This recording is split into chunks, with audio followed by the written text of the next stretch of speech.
बिस्मिल्लाहिर्रहमानिर्रहीम। यानी शुरू करता हूँ उस खुदा का नाम लेकर जो बड़ा मेहरबान निहायत रहम वाला है। भाई और बहनों, वो बड़ा मेहरबान एकमात्र सुप्रीम गॉड वो अल्लाह कबीर कौन है, वर्तमान में कहाँ है, उसकी प्राप्ति कैसे होगी, कैसे हमारा मोक्ष होगा, इन तमाम बातों की जानकारी वर्तमान में विश्व के किसी भी मुसलमान भाई बंधुओं को नहीं है।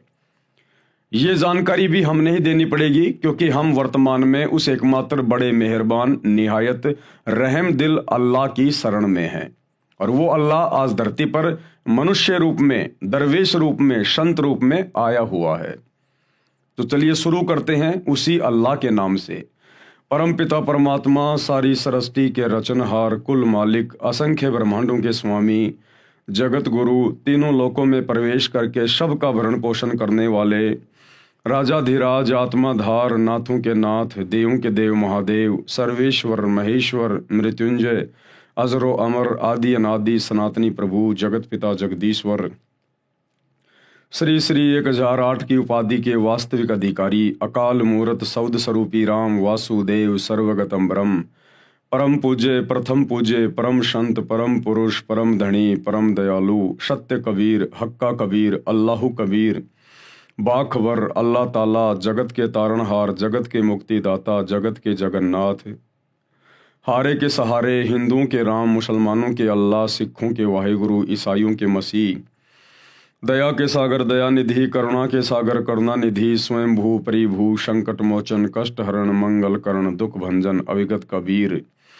निर्विकार निर्विषम परमात्मा, अलय अलेख सतगुरु, आदि अनादि सतगुरु, असली मर्यादा पुरुषोत्तम, असली राम, असली कृष्ण, असली घनश्याम, असली मुरारी, राजाओं के राजा, महाराजाओं के महाराजा, शहनशाहों के शहनशाह, सम्राटों के सम्राट, भगवानों के भगवान, अल्लाहों के अल्लाह, प्रभुओं के प्रभु, मसीहाओं के मसीह, सच्चे वाहिगुरु, बाबाओं के बाबा, पीरों के पीर, सेठों के सेठ, जगत सेठ, सावड़सा सेठ, सर्वगुण संपन्न, अनंत कोटि कलाओं के स्वामी, अनंत कोटि ब्रह्मांडों के नायक, योगियों में महायोगी, ध्यानियों में महाध्यानी, सिद्धों में परम सिद्ध, ज्ञानियों में तत्व ज्ञानी, ब्रह्म ज्ञानी, महाज्ञानी, परम ज्ञानी, सर्वश्रेष्ठ ज्ञानी, विज्ञानी, युवा कबीर, समरथ कबीर, असमवात, अमित ओजा, सच्चे रहनुमा, करीम अल्लाह, सुभान अल्लाह, दुनिया के अंतिम पैगंबर, 8 सितंबर 1951 से गांव धनाना, जिला सोनीपत, हरियाणा, भारतवर्ष की पावन भूमि पे प्रकट रियल कल की भगवान श्री नारायण साकार हरि, श्री बाबा साहेब नूर अनंत परमात्मा, संत शिरोमणि सतगुरु रामपाल जी परमेश्वर जी के चरण कमल में लाइव वीडियो देख रहे देश विदेश से आप और हम सभी भाई बहनों का अनंत कोटि दंडवत प्रणाम। भाई और बहनों, वो बड़ा मेहरबान निहायत रहम वाला अल्लाह कौन है? वो स्वयं आज संत रूप में भारतवर्ष की पावन भूमि पे प्रकट है और उनका पवित्र नाम है परमपिता परमेश्वर सतगुरु रामपाल जी। यही वो एकमात्र अल्लाह है, खुदा है, सुप्रीम गॉड है, जिसे वर्तमान में मुसलमान समाज के भाई बहनों ने ये कहकर रिजेक्ट कर रखा है कि अल्लाह दिखाई नहीं देता, अल्लाह कभी धरती पर मनुष्य रूप में नहीं आता, अल्लाह खाता नहीं, अल्लाह पीता नहीं, अल्लाह साकार नहीं है, अल्लाह तो बेचून है, निराकार है। ये केवल मुसलमान समाज के भाई बहनों की अपनी खुद की मनमानी थोड़ी है, जबकि कुरान शरीफ, कुरान मजीद चीख चीख के प्रमाण दे रही है, पवित्र बाइबल चीख चीख के प्रमाण दे रही है, चारों वेद और गीता जी चीख चीख के प्रमाण दे रहे हैं कि वो अल्लाह कबीर, वो सुप्रीम गॉड, सर्व का उत्पत्ति करता, सबका पालन पोषण करता, वो साकार है, निराकार नहीं है, वो नर आकार है, मनुष्य के जैसा है, और उसने सभी मनुष्यों को, स्त्री और पुरुषों को अपने जैसे स्वरूप में बनाया है। परमेश्वर हमारे जैसा है, हम परमेश्वर के जैसे हैं। तो ये गलती धर्म के ठेकेदारों की है, मुसलमान धर्म के मुल्ला मौलवियों की, काजियों की, हिंदू धर्म के आचार्य और शंकराचार्यों की, धर्म गुरुओं की, जो अपने धर्म के सदग्रंथों को सही प्रकार से समझ नहीं पाए, क्योंकि उन्हें कोई तत्वदर्शी संत नहीं मिला। और तत्वदर्शी संत वो अल्लाह कबीर स्वयं ही बन के आता है, और जब वो स्वयं यहाँ आकर इन ग्रंथों को पढ़ाता है तब इस जीव की बुद्धि ऑन होती है, ये सदग्रंथों में लिखी सच्चाई को पहचान पाता है। तो कमी रही हमारे धर्म के धर्म गुरुओं की, जिनको खुद ज्ञान नहीं था, भला आम समाज को, आम जनता को वे कहाँ से ज्ञानी बना देते। लेकिन आज उस एकमात्र अल्लाह, सुप्रीम गॉड, इबादत कबीरा, उन्होंने स्वयं धरती पर आकर अपना अनमोल तत्व ज्ञान देकर बच्चे बच्चे को विद्वान बना दिया, बच्चे बच्चे को। और अब उन्होंने अपने कर कमल से पवित्र पुस्तक, एकमात्र आसमानी पुस्तक मुसलमान समाज के लिए, जो अल्लाह ने स्वयं धरती पर आकर अपने कर कमल से लिखी है, मुसलमान नहीं समझे ज्ञान कुरान। अब इस पुस्तक के माध्यम से आप लोगों तक जानकारी पहुंच रही है कि अल्लाह धरती पर है और साकार है, और जितना जल्दी हो सके उनकी शरण में आ जाइए, अन्यथा 2028 युग परिवर्तन का समय है, महाविनाश दरवाजे पे खड़ा है। तो भाई और बहनों, इस पवित्र पुस्तक के ऊपर 5 वीडियो बन चुके हैं, आज हमारा 6 नंबर का वीडियो है। यदि आपने अभी तक पिछले वीडियो नहीं देखे हैं तो आपको जरूर देखने चाहिए, क्योंकि उनको देखे बिना आप जी आगे की वीडियो समझ नहीं पाएंगे।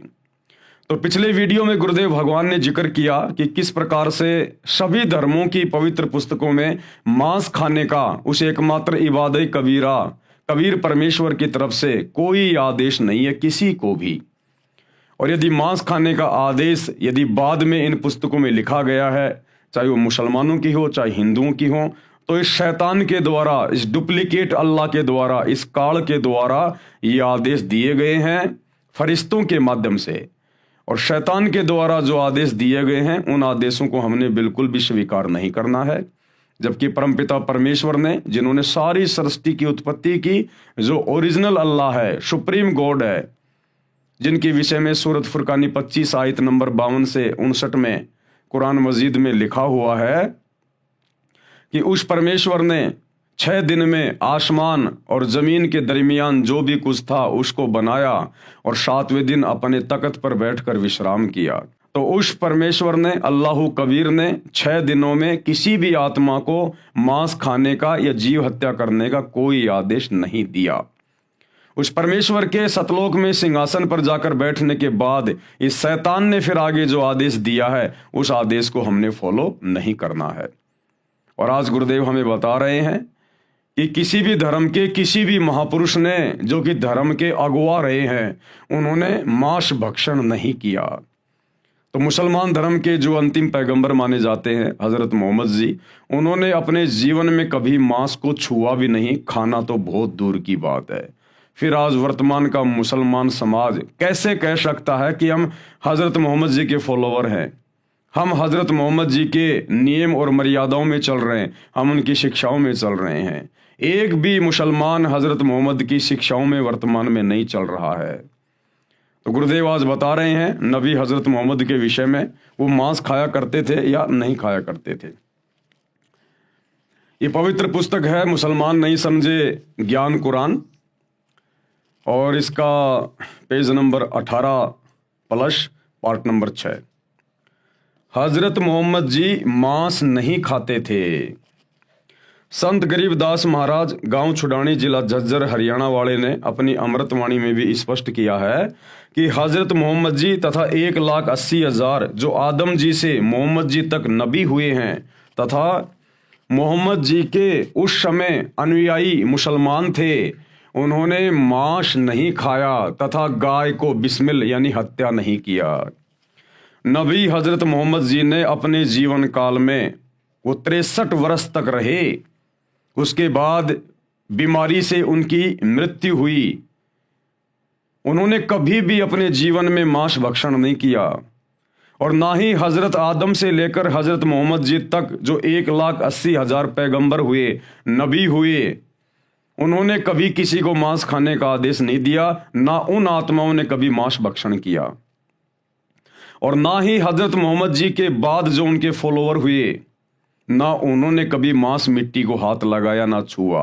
ये बिजली तो मुसलमान समाज में वर्तमान में गिरी हुई है शैतान की प्रेरणा से, काल की प्रेरणा से। नबी मोहम्मद नमस्कार है राम रसूल कहाया, 1,80,000 को सौगंध जिन नहीं करद चलाया। आदरणीय गरीबदास जी क्या कह रहे हैं कि नबी मोहम्मद जी को मेरा सलाम है, मेरा नमस्कार है। जो राम के रसूल कहलाए, राम यानी ये डुप्लीकेट अल्लाह, ये शैतान 21 ब्रह्मांड का स्वामी जो डुप्लीकेट अल्लाह बना हुआ है। मुसलमान धर्म के भाई बंधु जिसे अपना खुदा कहते हैं, अल्लाह कहते हैं, शैतान ये उसके रसूल थे, नबी थे। नबी मोहम्मद नमस्कार है राम रसूल कहाया, और 1,80,000 को सौगंध जिन नहीं करद चलाया। 1,80,000 जितने भी नबी हुए हैं मुसलमान धर्म में, उन्होंने कभी भी छुर्रा नहीं चलाया, कभी किसी जीव की हत्या नहीं की उन्होंने। अरश कुरश में अलह तकत है, अरश कुरश यानी आसमान के अंतिम छोर, शतलोक में अल्लाह यानी उस परमेश्वर कबीर जी का सिंहासन है, तकत है। और खालिक बिन नहीं खाली, ये पूरी सृष्टि उस परमेश्वर की मौजूदगी के बिना खाली नहीं है। वे पैगंबर पाक पुरुष थे, वे जितने भी नबी हुए पैगंबर हुए वो तो बिल्कुल पवित्र आत्माएं थी। साहिब के अब्दाली वो परमात्मा के रसूल थे। भावार्थ, संत गरीबदास जी ने बताया है कि नबी मोहम्मद को मैं प्रणाम करता हूँ, वे तो परमात्मा के रसूल यानी संदेश वाहक थे। उनके 1,80,000 मुसलमान अनुयायी मोहम्मद जी के समय में हुए हैं।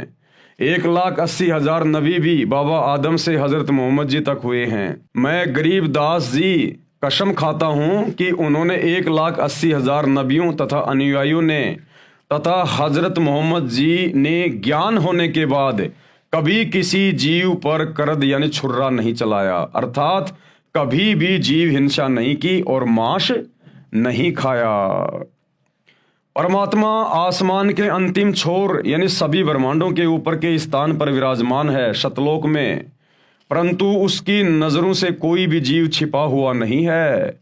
वह सर्व जीवों को देखता है। वे पैगंबर हजरत मोहम्मद तथा अन्य पवित्र आत्माएं थे, वे परमात्मा के कृपया पात्र थे। हजरत मोहम्मद जी मुसलमान भाइयों को शिक्षा लेने की आवश्यकता है। आज जिस कदर मुसलमान धर्म में हरी सब्जियों की तरह मांस खाया जाता है, शैतान की प्रेरणा से, काल की प्रेरणा से जम के अपने कर्म फोड़े जा रहे हैं।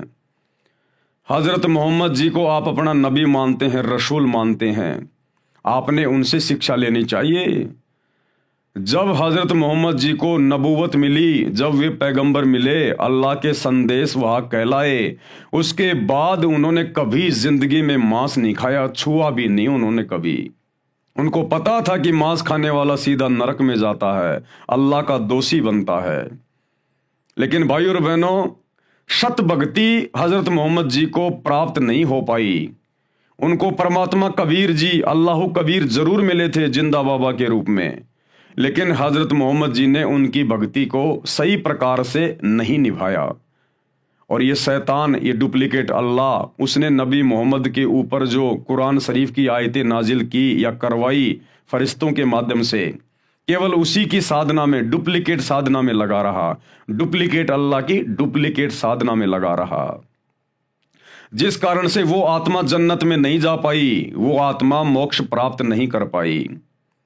और उस डुप्लीकेट अल्लाह की भक्ति करते करते अंत में हजरत मोहम्मद जी की बड़ी दुर्गति से मौत हुई, बड़ी दुर्गति से। अब ये विचार करने की बात है मुसलमान समाज के भाई बंधुओं के लिए, मुल्ला मौलवियों के लिए, कि हजरत मोहम्मद जी ने क्या किया। वो कितने पाक पुरुष थे जिन्होंने कभी मांस को छुआ भी नहीं, और आप लोग सातों दिन हरी सब्जियों की तरह मांस खाते हो। और जब हजरत मोहम्मद जी की ऐसी दुर्गति से मौत हुई, अंत में अकाल मृत्यु, मात्र 63 साल की उम्र में अकाल मृत्यु, तो सोचिए आप लोग अल्लाह की इबादत तो छोड़ दीजिए, आप तो अपने नबी हजरत मोहम्मद जी की शिक्षाओं पर भी सही प्रकार से नहीं चल पा रहे, तो आप लोगों के साथ में क्या बीतेगी, आप कहां जाओगे जब आपके नबी जन्नत में नहीं जा पाए।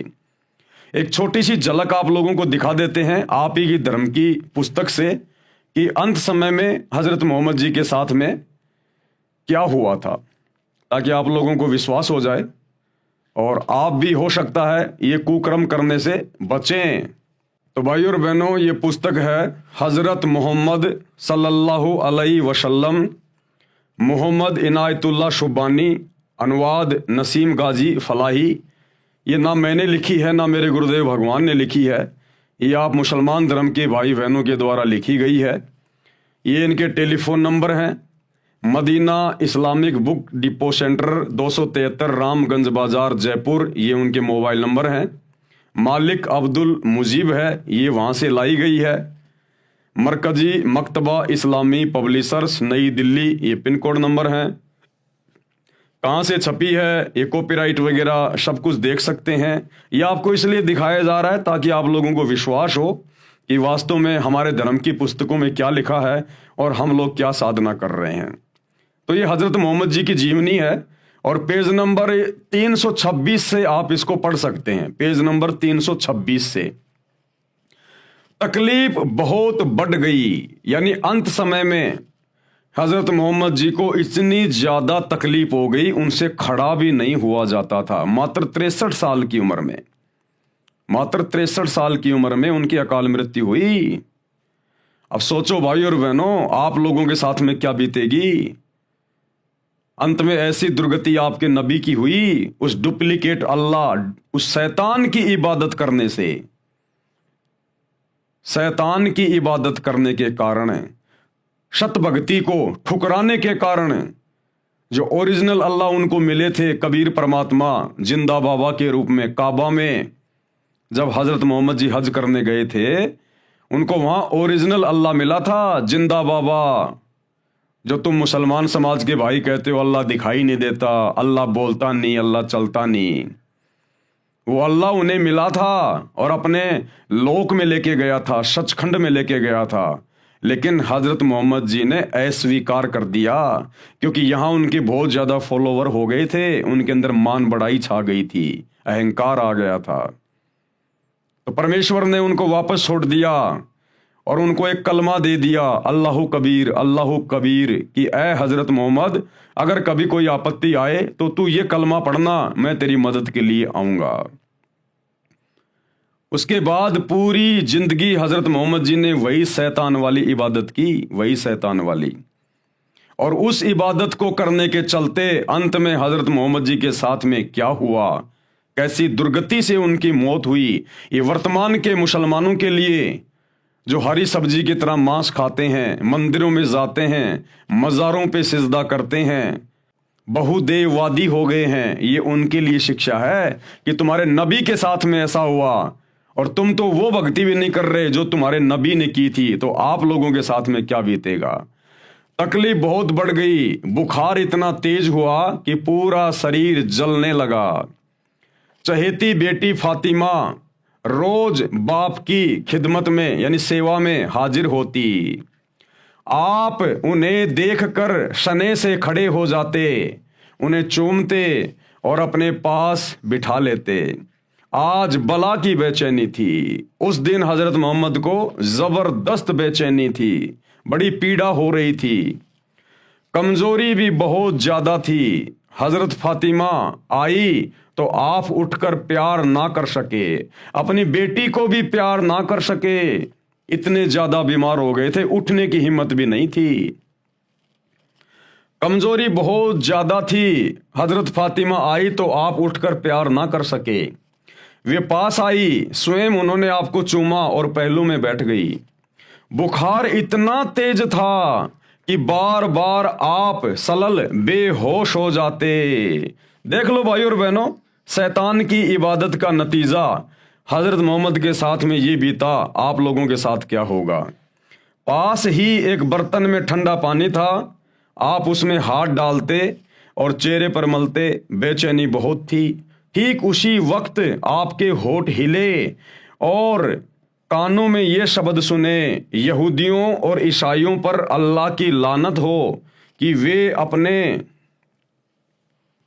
पैगंबरों की कब्रों पर सजदे करने लगे। सोमवार की रात हुई तो बुखार कम हो गया, ऐसा लग रहा था मानो बुखार जाता रहा। बेचैनी नाम को न थी, तबीयत को बिल्कुल सुकून था। जिसने देखा समझा आप अच्छे हो गए। उदास चेहरे फिर चमक उठे, मुरझाए हुए दिल फिर लहला उठे। यानी जरा सी उनको राहत हुई, जरा सा भी ठीक हुए तो उनके जो फॉलोवर थे उनको बड़ी खुशी हुई कि हमारे सलल लगता है ठीक हो गए, लेकिन ठीक नहीं हुए। सोमवार की रात हुई तो बुखार कम हो गया, ऐसा लग रहा था मानो बुखार जाता रहा। बेचैनी नाम को न थी, तबीयत को बिल्कुल सुकून था। जिसने देखा समझा आप अच्छे हो गए। उदास चेहरे फिर चमकने लगे, मुरझाए हुए दिल फिर लहला उठे। आप सलल यानी हजरत मोहम्मद का कमरा मस्जिद से मिला हुआ था। सुबह हुई तो आपने पर्दा उठाकर देखा कि सच्चे साथी फजर की नमाज में व्यस्त थे।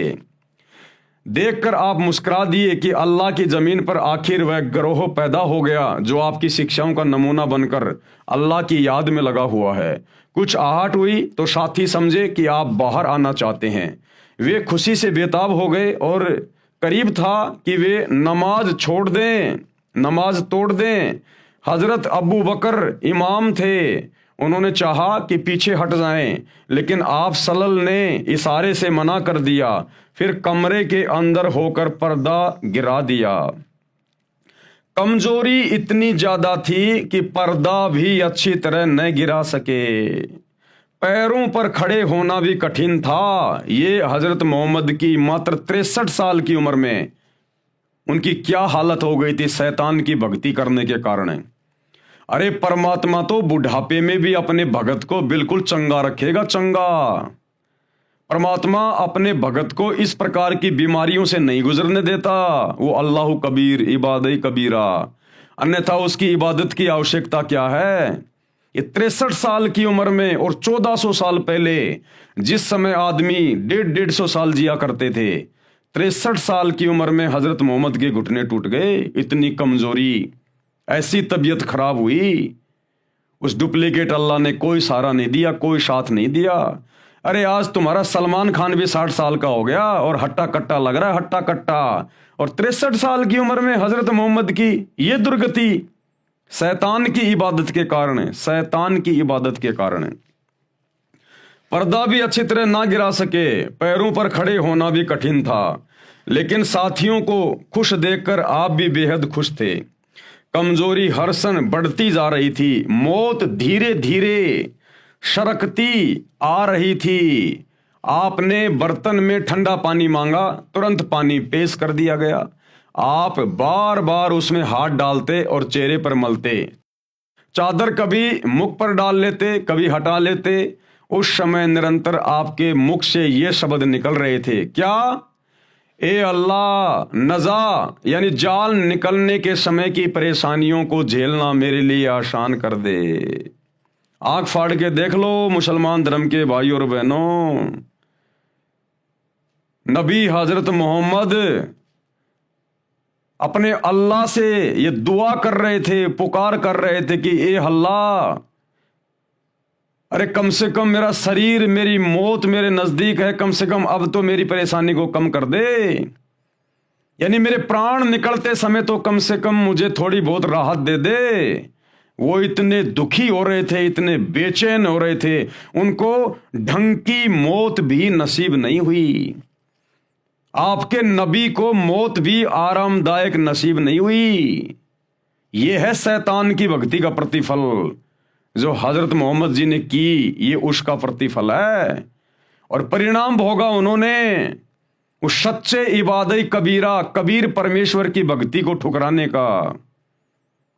अंत में अल्लाह से पुकार कर रहा है, मिन्नतें कर रहा है कि मेरी मौत का दिन निकट है, कम से कम मेरी थोड़ी बहुत तो परेशानी कम कर दे, मेरे प्राण तो ढंग से निकल जाएं। लेकिन वो भी ढंग से नहीं निकलने दी वो शैतान ने, डुप्लीकेट अल्लाह ने। ए अल्लाह, नजा यानी जान निकलने के समय की परेशानियों को झेलना मेरे लिए आसान कर दे। प्यारे बाप की बेचैनी देखकर हजरत फातिमा बेचैन हो गई, उनकी बेटी भी बेचैन हो गई अपने बाप की बेचैनी को देख के। वे खुद ब खुद पुकार उठी। हजरत फातिमा क्या बोली? हाय मेरे बाप की बेचैनी। आपने सुना तो फरमाया आज के बाद फिर तुम्हारा बाप बेचैन ना होगा कि बेटी मैं जा रहा हूं, मेरा अंतिम समय है, इसके बाद मैं कभी बेचैन नहीं रहूंगा। यानी इस शरीर में मुझे फिर ये तकलीफ नहीं मिलेगी, ये मेरी अंतिम तकलीफ है, मेरी लास्ट तकलीफ है। इतना दुखी, इतना परेशान अंत समय में। दोपहर के बाद का समय था, सीने में सांस धड़ाधड़ रही थी। इतने में आप सल्लल यानी हजरत मोहम्मद के होठ हिले और कानों में ये आवाज आई, नमाज और गुलामों से अच्छा सलूक। फिर हाथ ऊपर उठे, आप सल्लल ने उंगली से इशारा किया और फिर फरमाया, अब और कोई नहीं, बस वही सबसे बड़ा साथी। क्या बोले हजरत मोहम्मद? बस अब और कोई नहीं, वो ही सबसे बड़ा साथी। कौन? वो इबादई कबीरा ओरिजिनल खुदा जो हजरत मोहम्मद को मक्का में मिला था, काबा में मिला था। क्योंकि हजरत मोहम्मद ने देख लिया कि मैंने शैतान की इबादत की पूरी जिंदगी और अंत में मुझे मौत भी ढंग की नसीब नहीं हो रही, इतनी भयंकर बेचैनी मुझे हो रही है। तो कहा कि एकमात्र वो ही है बस सबका साथी, अल्लाह कबीर, वो कबीर परमात्मा ही साथी है, ये शैतान साथी नहीं है। अब और कोई नहीं, बस वही सबसे बड़ा साथी। यही कहते कहते हाथ लटकाए, आंखें छत से लग गई और पवित्र आत्मा रब से जा मिली, यानी शैतान से जा मिली। मुसलमान जिसे अपना रब कहते हैं, जिसे अपना अल्लाह कहते हैं, वो शैतान है, शैतान है। अब ये देख लो अंत समय में हजरत मोहम्मद की हालत। अरे भक्ति क्यों की जाती है, इबादत क्यों की जाती है? ये दुनिया मंदिरों में मस्जिदों में धक्के क्यों खा रही है? ये भगवान के लिए पैदल जाती है लंबे लंबे रास्ते तय करके, क्यों? सुख शांति के लिए।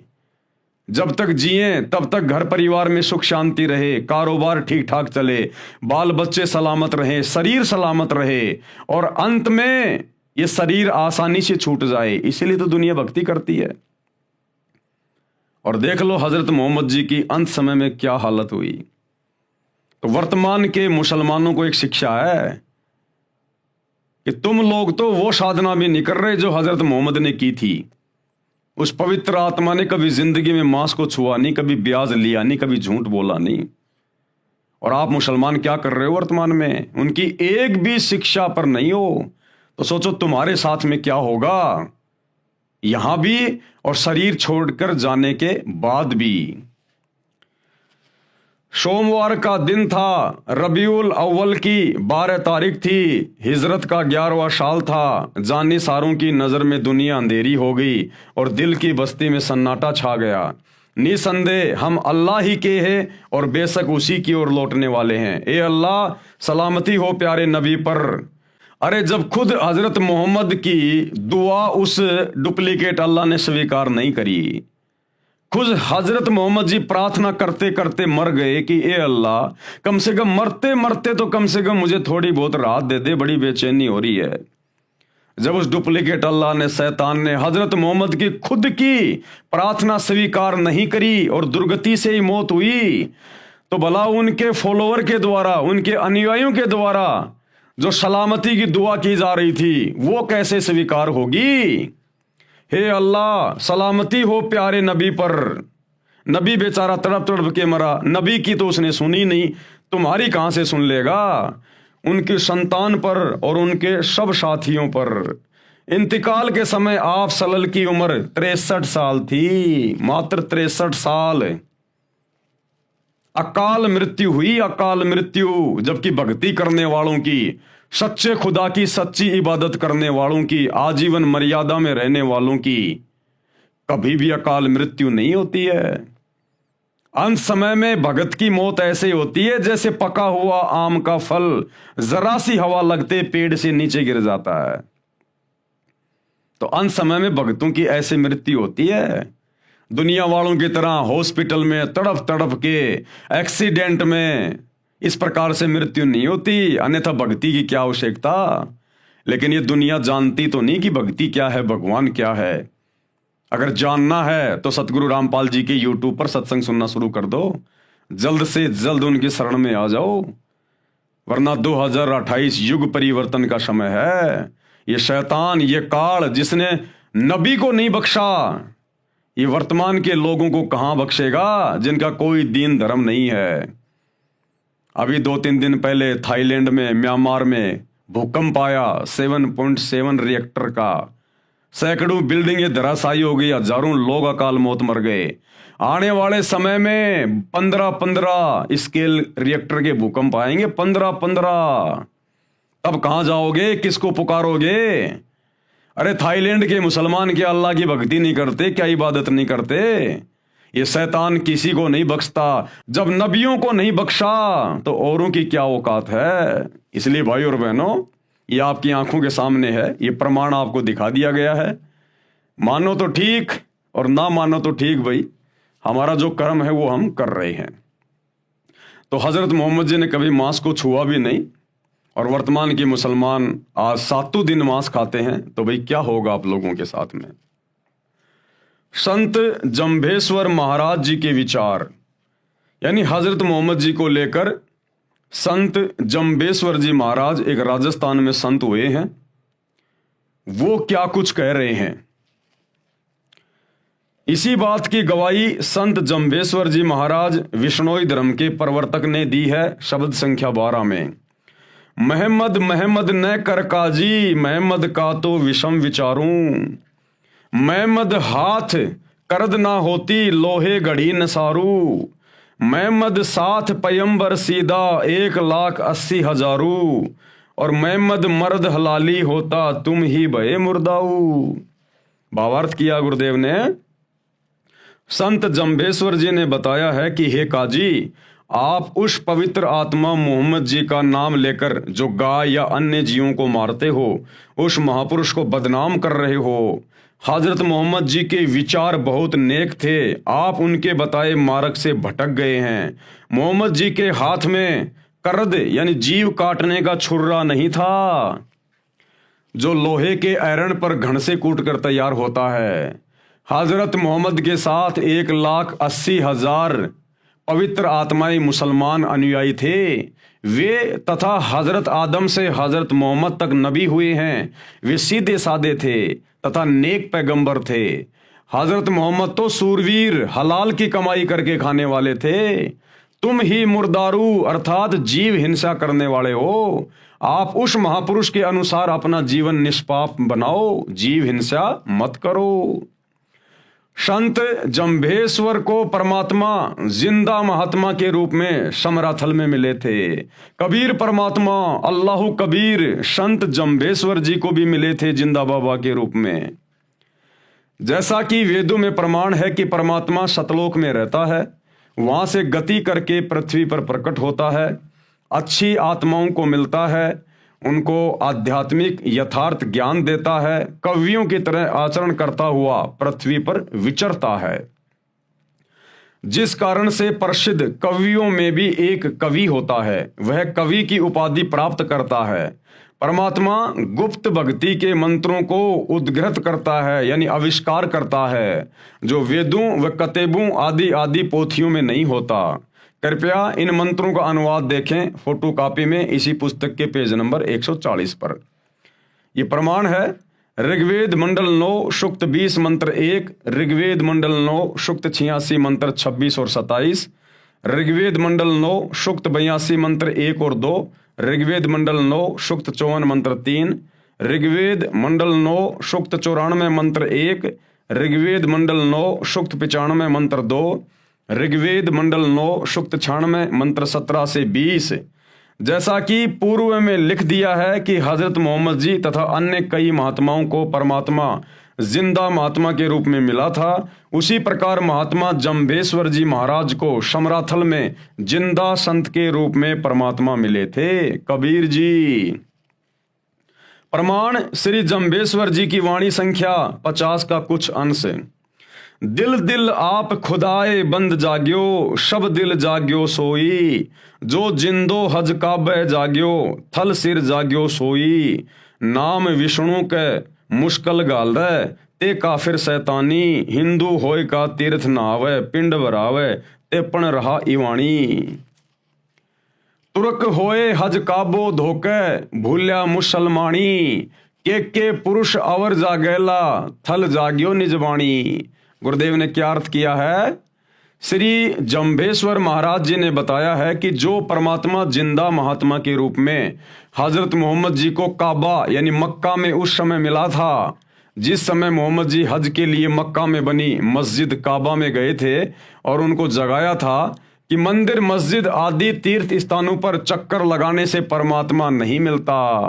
अरे परमात्मा कोई जानवर थोड़ी है, परमात्मा कोई पशु थोड़ी है जो मुल्ला मौलवियों ने उनको पकड़ के रस्से से मस्जिद में बांध रखा होगा, या पंडितों ने, ब्राह्मणों ने, आचार्य शंकराचार्यों ने उनको मंदिर में कैद कर रखा होगा। परमात्मा तो कण कण में है, सर्व जगह व्याप्त है।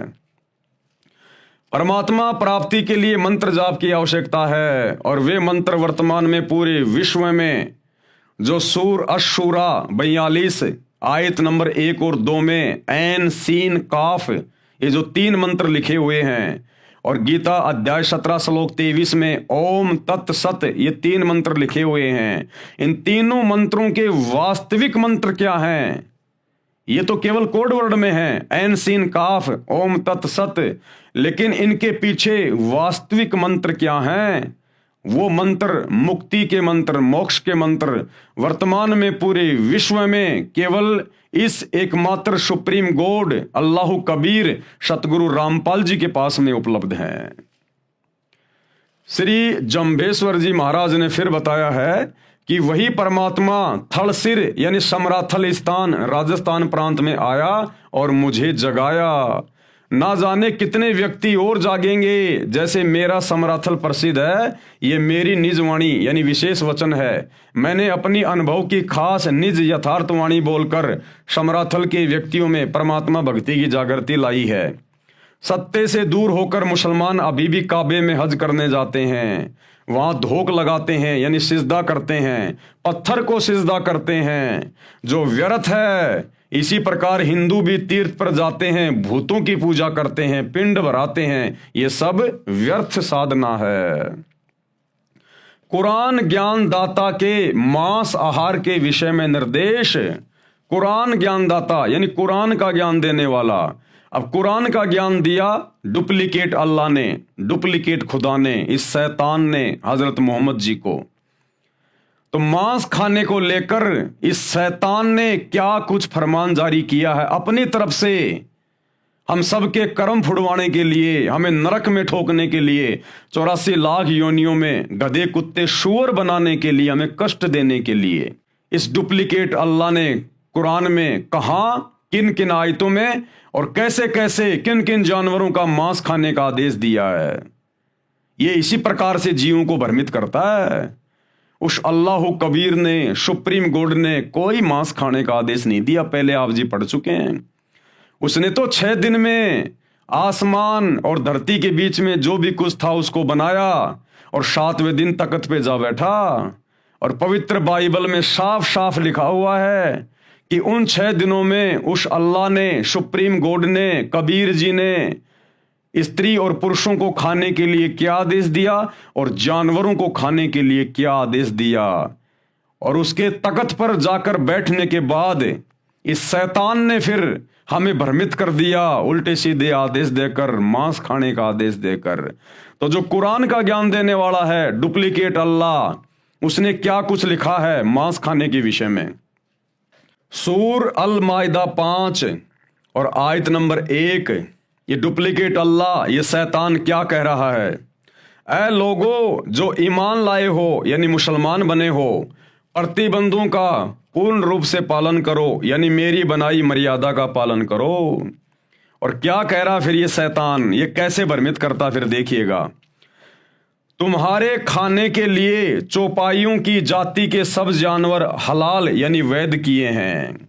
क्या कह रहा ये शैतान कि तुम्हारे खाने के लिए मैंने चौपाइयों की जाति के सब जानवर, चौपाइयों यानी जिनके 4 पैर होते हैं जानवर, मैंने तुम्हारे खाने के लिए वैध कर दिए हैं, जायज कर दिए हैं। तुम 4 पैर वाले जानवरों को काट के खा सकते हो, उनका मांस खा सकते हो। यह शैतान का आदेश है, शैतान का आदेश है। तुम्हारे खाने के लिए चौपाइयों की जाति के सब जानवर हलाल यानी वैध किए हैं, सिवाय उनके जो तुमको आगे चलकर बताएंगे। लेकिन हराम की हालत में शिकार को अपने लिए हलाल न करो, बेशक अल्लाह जो चाहता है हुक्म देता है। जो 4 पांव वाले जानवर खाने के लिए जायज बताए हैं वे हैं ऊंट, गाय, भेड़, बकरी आदि। ये शैतान का फरमान है। सूर माइदा 5 आयत नंबर 3, तुम पर हराम किया गया, यानी जो खाना पाप है, वे जानवर बताए हैं। मुर्दार, खून, सूअर का मांस, वे जानवर जो अल्लाह के सिवा किसी और के लिए ज़बह यानी मारा गया हो, उसको भोग लगा हो, किया गया हो, वह जो गला घुटकर या चोट खाकर या ऊंचाई से गिरकर या टक्कर खाकर मरा हो या किसी हिंसक जानवर ने फाड़ा हो, सिवाय उसके जिसे तुमने जीवित पाकर ज़बह न किया हो, वह किसी स्थान पर ज़बह किया गया हो, यानी जिस स्थान पर अन्य देवी देवताओं की मूर्ति हो, और ये भी तुम्हारे लिए नाजायज है, और पासों यानी टोस डाल करके उनके द्वारा अपना भाग्य मालूम करो। ये सारे उपरोक्त काम आदेश उल्लंघन के हैं। ये सारे के सारे आदेश शैतान के हैं, शैतान के। 6 दिन में सृष्टि रचकर वो इबादत कबीरा सुप्रीम कोर्ट तो तख्त पे जाके बैठ गया सिंहासन पर सतलोक में। उसके बाद ये आदेश शैतान के हैं, मांस खाने के, परमात्मा के आदेश नहीं हैं। सूरा अल मोमिन 40 आयत नंबर 79, अल्लाह ही ने तुम्हारे लिए चौपाए बनाए हैं ताकि इनमें से किसी पर तुम सवार हो और किसी का गोश्त यानी मांस खाओ। ये शैतान का आदेश है। अल्लाह ने तो ये कहा था कि इस पृथ्वी पर जितने भी जीव जंतु हैं, हे इंसान, तुम उनके ऊपर अपना अधिकार रखना। अधिकार रखने का मतलब कि हे इंसान, जो मैंने तुझे बनाया है नर और नारी करके, तेरे को मैंने विशेष बुद्धि बख्शी है। ये बुद्धि, ये दिमाग अन्य जीव जंतुओं को नहीं है जितनी तुझे है। इसलिए तू अपनी मेहनत करके, अपना पुरुषार्थ करके अपनी रोजी रोटी का बंदोबस्त करना। और तेरे खाने के लिए मैंने जितने भी छोटे छोटे बीज वाले पेड़ हैं और बड़े बड़े जो फल हैं, मैंने वो दिए हैं। और तू इन जानवरों पे अधिकार रखना। अधिकार रखने का मतलब है जैसे हम अपने घरों पर गाय रखते हैं, भैंस रखते हैं, तो हमने उनके ऊपर अपना अधिकार किया। हमने उनको समय पे खाना खिलाया, चारा खिलाया, पानी पिलाया, तो वो गाय फिर हमें दूध देती है। दूध से तरह तरह की मिठाइयाँ बनती है, पौष्टिक भोजन बनता है। उस गाय भैंस का गोबर हमारे खेतों में खाद के रूप में काम आता है। वो गाय भैंस हमारे को वो बच्चा देती है, फिर वो खेतों में हल जोतने के काम में आता है। और मरने के बाद उसकी चमड़ी काम आती है पैर के जूते बनाने के लिए। परमेश्वर ने ये नहीं कहा कि तुम जानवरों को खाना काटना, ये नहीं कहा, केवल अधिकार के लिए कहा है। अब जैसे कोई व्यक्ति किसी हॉस्टल में अपने बच्चे को शहर में एडमिशन दिलवा के आ जाए, भाई माता पिता तो 24 घंटे बच्चे के पास रह नहीं सकते, उन्होंने तो गांव में आके अपना काम भी करना है। और बच्चे को कॉलेज में एडमिशन दिलवा दिया और रहने के लिए हॉस्टल में छोड़ के आ गए।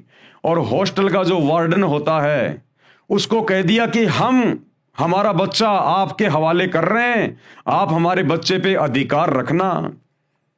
अब उस अधिकार का मतलब क्या है कि मेरा बच्चा ढंग से पढ़े, बढ़िया इसके खाने पीने का ध्यान रखना, हम आपको समय पे पैसा देते रहेंगे, आपकी फीस भरते रहेंगे। अधिकार का मतलब ये नहीं कि वो वार्डन अब उस बच्चे को मारे पीटे, उसके साथ में बुरा सलूक करे, उसकी उंगलियां काट काट के खाए।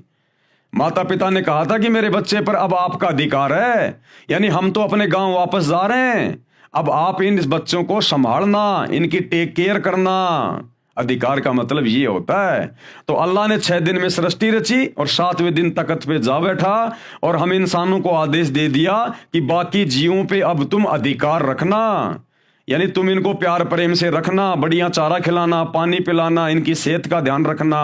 और ये बदले में तुम्हें दूध देंगे, तुम्हें खाद देंगे, तुम्हें ऊन प्राप्त होगी, इनसे भेड़ बकरियों से तुम्हें ऊन प्राप्त होगी। ये था परमात्मा के कहने का मतलब। अल्लाह ही ने तुम्हारे लिए चौपाए बनाए हैं ताकि इनमें से किसी पर तुम सवार हो और किसी का गोश्त यानी मांस खाओ। लेकिन ये डुप्लीकेट अल्लाह, उस शैतान ने जीव को भ्रमित करने के लिए, उसके कर्म फुड़वाने के लिए ये उल्टे आदेश कुरान में दिए हैं। अब देखिए उस वास्तविक अल्लाह का क्या आदेश है। सर्जनकर्ता का मानव के खाने के लिए निर्देश व आदेश। सर्जनकर्ता यानी जिसने पूरी कायनात बनाई, जिसने पूरी सृष्टि को रचा, 6 दिन में आसमान और जमीन के दरमियान जो भी कुछ था उसको बनाया, वो सर्जनकर्ता। अल्लाहु कबीर इबादही कबीरा, सुप्रीम गॉड। उन्होंने क्या आदेश दिया? बाइबल ग्रंथ में उत्पत्ति विषय में अध्याय 1 व 2 में, उत्पत्ति अध्याय 1:26, फिर परमेश्वर ने कहा कि हम मनुष्यों को अपने स्वरूप के अनुसार अपनी समानता में बनाएं, यानी इंसान को मैं अपने जैसा ही बना रहा हूं, और वे समुद्र की मछलियों और आकाश के पक्षियों और घरेलू पशुओं और सारी पृथ्वी पर सब रेंगने वाले जंतुओं पर जो पृथ्वी पर रेंगते हैं अधिकार रखें। खाने का आदेश नहीं दिया, अधिकार का आदेश दिया है। जैसे हमारे घर में ऊंट है तो ऊंट पर हमारा अधिकार है, हम ऊंट को खरीद के लेके आते हैं, अब उस पर हमारा अधिकार हो गया। हम उसको खेत में काम में लेंगे, हल जोतेंगे, उससे हमारी फसल पैदा होगी, उस फसल से हमारे परिवार का पालन पोषण होगा। इस प्रकार अधिकार रखने के लिए कहा था अल्लाह कबीर ने, परमेश्वर ने। और देखिए, आपको एक छोटा सा बाइबल से भी आप भाई बहनों को दिखा देते हैं ताकि किसी भी प्रकार की शंका ना हो किसी को। ये बाइबल है, ये बाइबल भी उसी शैतान के द्वारा हजरत ईसा के ऊपर नाजिर हुई थी। ये बाइबल है, आप जी देख सकते हैं, आपकी आंखों के सामने है। ये पवित्र बाइबल अर्थात पुराना और नया धर्म नियम, ये कहाँ से छपी हुई है देख लीजिएगा। यही बाइबल आपको हर पास्टर के हाथ में मिलेगी, आपको हर एक चर्च में मिलेगी, हर एक मसीह के पास में मिलेगी।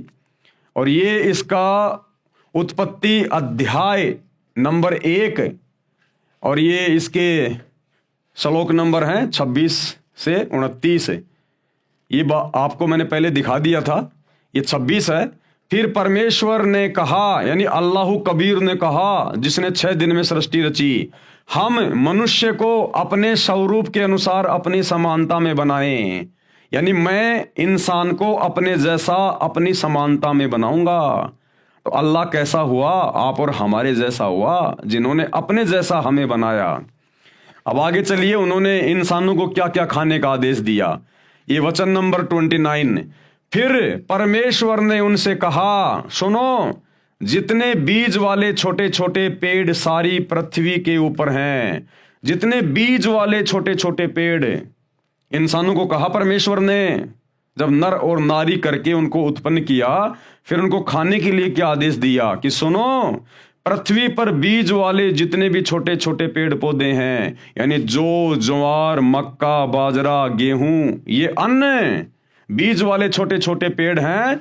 और जितने वृक्षों में बीज वाले फल होते हैं, यानी सेब, संतरा, अंगूर, आम, वे सब मैंने तुमको दिए हैं, वे तुम्हारे भोजन के लिए हैं।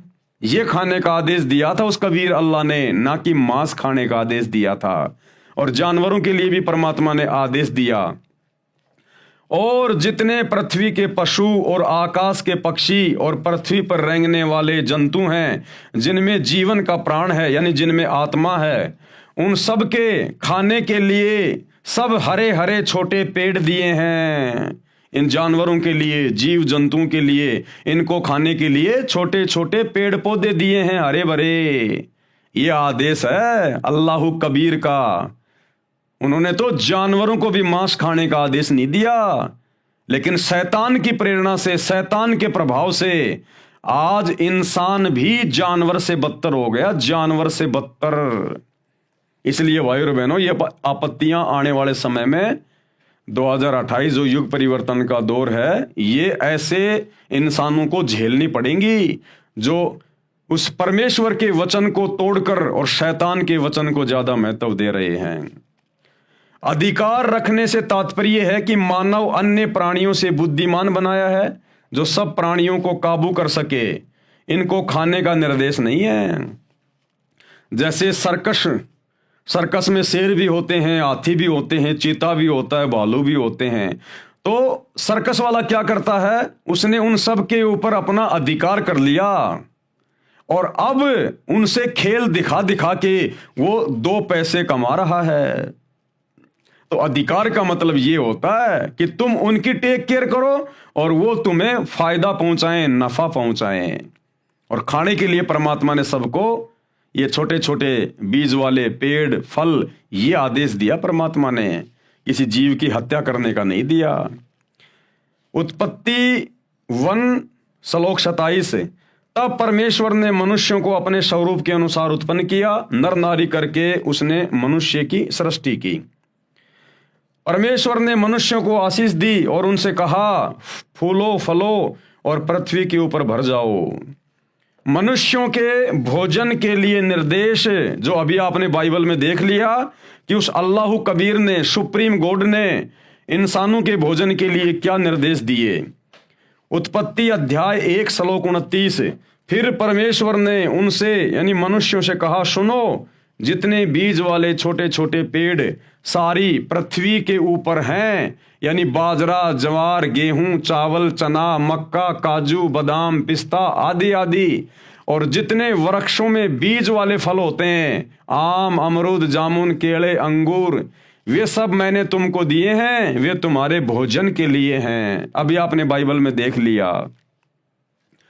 उत्पत्ति अध्याय 1 श्लोक 30, और जितने पृथ्वी के पशु और आकाश के पक्षी और पृथ्वी पर रेंगने वाले जंतु हैं, जिनमें जीवन के प्राण हैं, उन सब के खाने के लिए मैंने हरे हरे छोटे पेड़ दिए हैं, और वैसा ही हो गया। उत्पत्ति अध्याय 1 श्लोक 31, बाइबल में क्या लिखा है, तब परमेश्वर ने जो कुछ बनाया था देखा तो क्या देखा कि वो बहुत अच्छा है। तब सांझ हुई, फिर भोर हुआ, इस प्रकार 6वां दिन हो गया।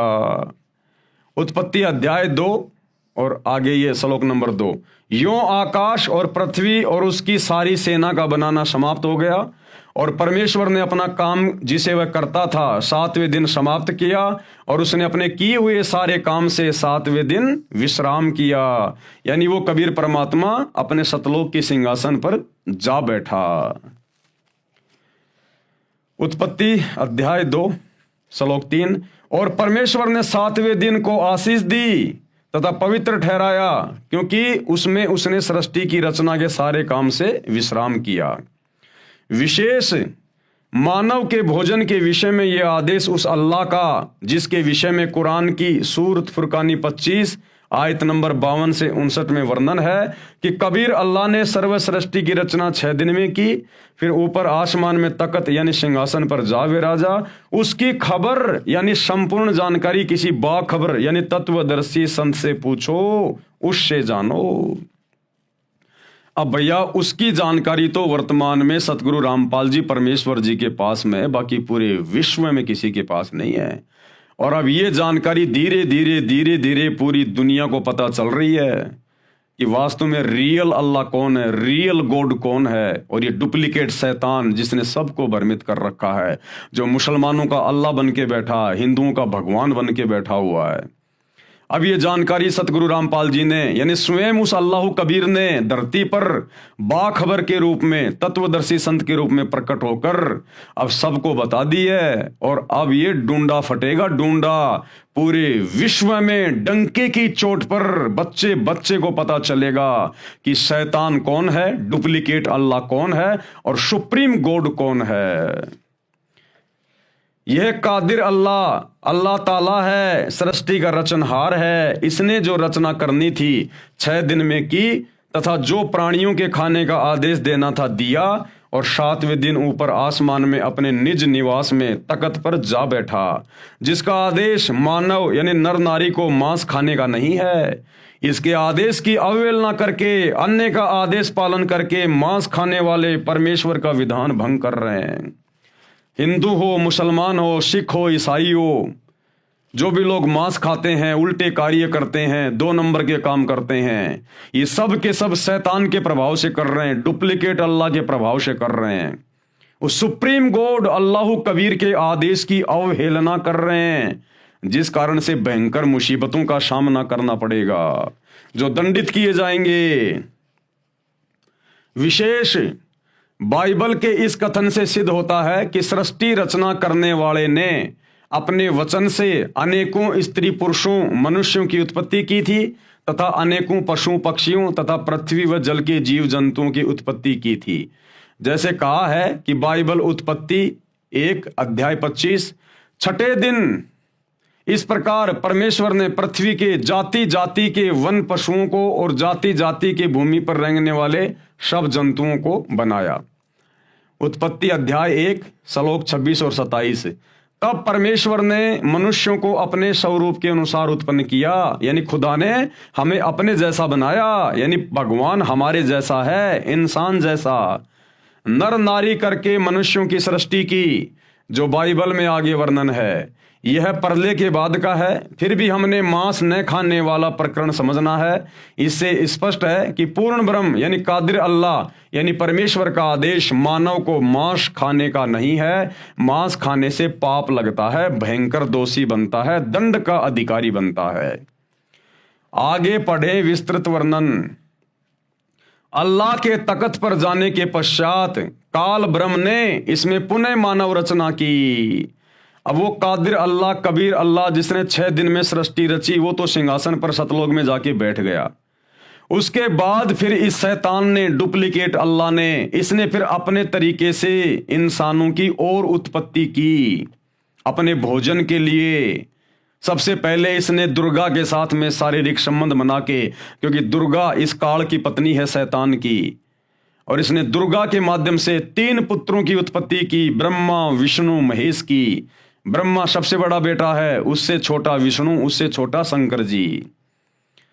इन तीनों की उत्पत्ति करके ये काल, ये शैतान अपने 21वें ब्रह्मांड में ब्रह्मलोक में जाके बैठ गया गुप्त, और कहा कि दुर्गा अब मैं किसी को दर्शन नहीं दूंगा, और इन तीनों बेटों के माध्यम से तू मेरे भोजन का बंदोबस्त कर, आगे सृष्टि की उत्पत्ति करवा, नर और नारी पैदा करवा, और मेरे भोजन का इंतजाम करो, क्योंकि इसको प्रतिदिन 1 लाख मनुष्य शरीरधारी स्त्री पुरुषों को खाने का आदेश मिला हुआ है, श्राप लगा हुआ है इसको परमात्मा की तरफ से। तो ये ब्रह्मा जी के माध्यम से संतान उत्पत्ति करवाता है, क्योंकि ब्रह्मा जी रजोगुण प्रधान है, रजोगुण का देवता है। आज इस पृथ्वी पर जितने भी जीव हैं, चाहे इंसान हो चाहे पशु पक्षी हो, जो संतान उत्पन्न करने की जो प्रेरणा होती है, विषय वासना, ये ब्रह्मा जी के कारण होती है। ब्रह्मा जी रजोगुण का प्रधान है, क्योंकि ब्रह्मा जी को इस शैतान ने अपनी पत्नी दुर्गा के माध्यम से ये ड्यूटी दे रखी है, संतान उत्पन्न करने की, नर और नारी उत्पन्न करने की अपने भोजन के लिए। और विष्णु जी के माध्यम से आपस में सबको बांध के रखता है मोह ममता में, क्योंकि विष्णु जी शतोगुण प्रधान है। और फिर शंकर जी के माध्यम से लड़ाई झगड़ा करवा के, मार पिटाई करवा के, एक्सीडेंट में जैसे भी है, फिर ये लोगों की मृत्यु करवाता है, क्योंकि शंकर जी तमोगुण के प्रधान देवता हैं। अल्लाह के यानी उस कबीर परमेश्वर के तख्त पर जाने के बाद काल ब्रह्म ने यानी शैतान ने इसमें दोबारा मानव रचना की। उसका वर्णन आगे है। काल ब्रह्म ने अपने 3 पुत्रों ब्रह्मा, विष्णु तथा शिव को यहाँ का संचालक बनाया है। कर्मों के अनुसार फल देना इसके अधिकार में दिया है, और स्वयं ये गुप्त रहता। ये शैतान किसी के सामने नहीं आता, खुद ये अपने 21वें ब्रह्मांड में जाके बैठ गया, गुप्त रहता है। आगे इस पवित्र ग्रंथ बाइबल में कहीं पर मांस खाने का निर्देश है, वह उस पूर्ण ब्रह्म कंप्लीट गॉड का नहीं है। इसी प्रकार यदि पवित्र बाइबल में या पवित्र कुरान में कहीं भी मांस खाने का आदेश है, तो वह पूर्ण ब्रह्म कादिर अल्लाह का नहीं है, वह हमने नहीं मानना है। सूक्ष्म वेद यानी कलाम एक कबीर में कादिर अल्लाह का निर्देश। अब सूक्ष्म वेद में यानी कबीर सागर में और गरीबदास जी के सदग्रंथ साहिब में उस कलाम ए कबीर यानी अल्लाह कबीर सुप्रीम गॉड का क्या आदेश है। हजरत मोहम्मद जी जिस साधना को करता था वही साधना अन्य मुसलमान समाज भी कर रहा है।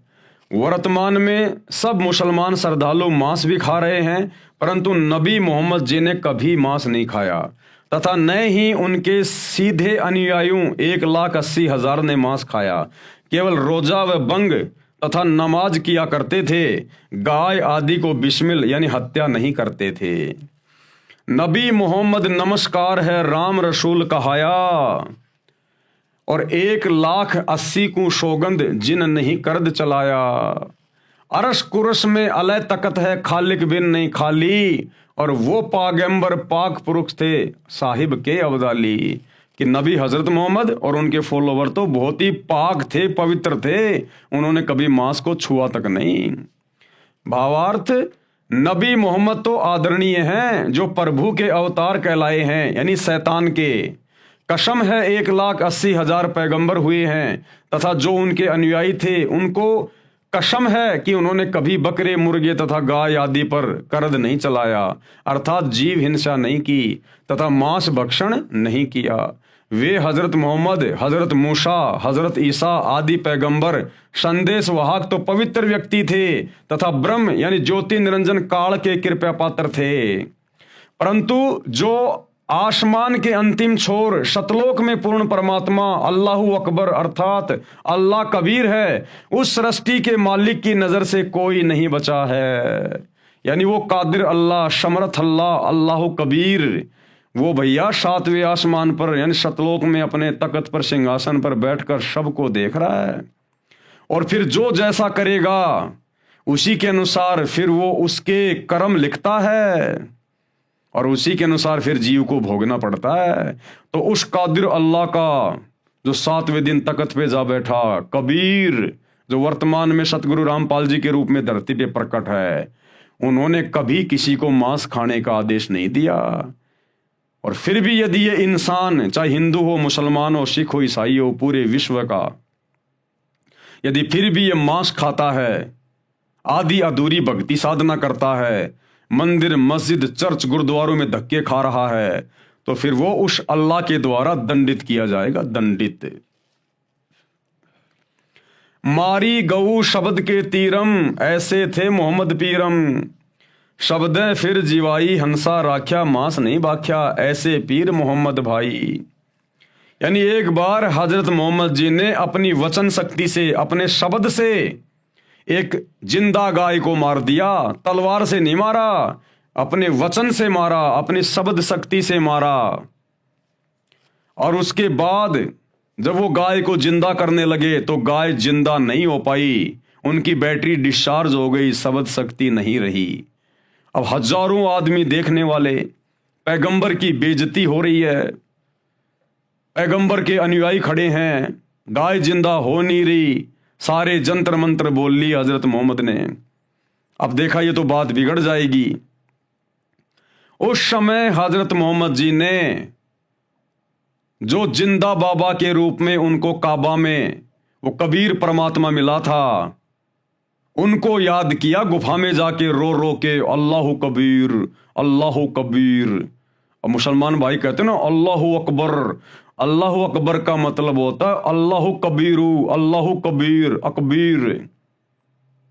उसको जाके याद किया, क्योंकि जिंदा बाबा के रूप में कबीर परमात्मा ने हजरत मोहम्मद को ये मंत्र दिया था, ये कलमा दिया था कि तू इसका जाप किया कर, अल्लाहु कबीर, अल्लाहु कबीर।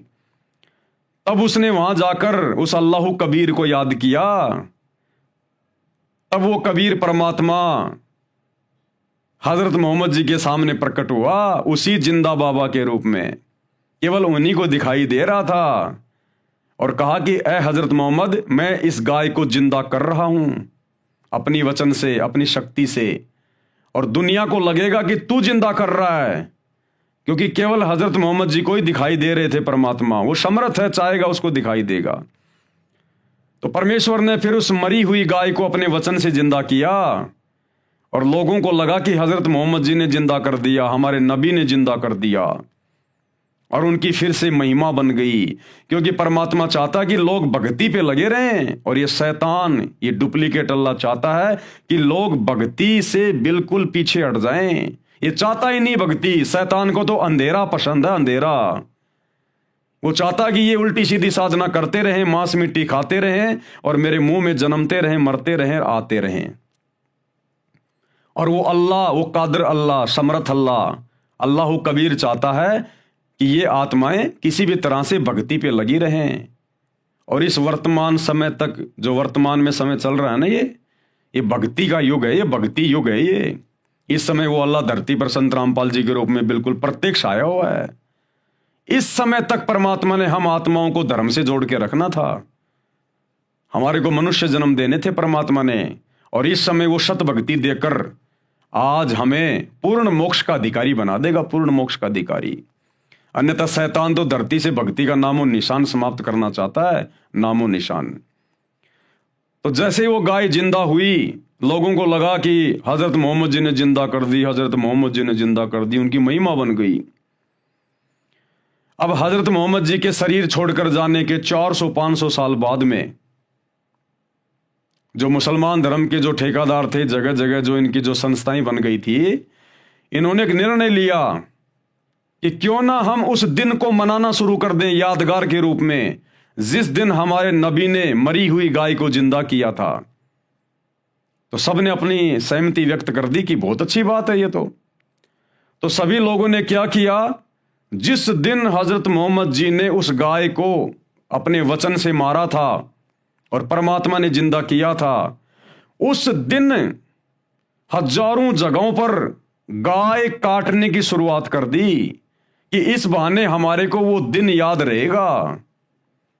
तो हजारों जगह जहां जहां भी ये मुसलमान थे, इनकी जो संस्थाएं थी, वहां इन्होंने गाय काटनी शुरू कर दी। लेकिन ये गाय को खाया नहीं करते थे, मांस उस समय भी कोई नहीं खाता था, मुसलमान बड़ी नफरत करते थे। गाय को केवल काटना शुरू कर दिया उस दिन की याद बनाए रखने के लिए, और गाय को काट के फिर उसको जंगल में डाल के आ जाते थे। यह सिलसिला काफी लंबे समय तक चलता रहा। आगे चलकर एक समय भयंकर अकाल पड़ गया, अकाल, खाने को दाना भी नहीं मिल रहा लोगों को, और उसी समय उनका वो गाय काटने वाला दिन आ गया।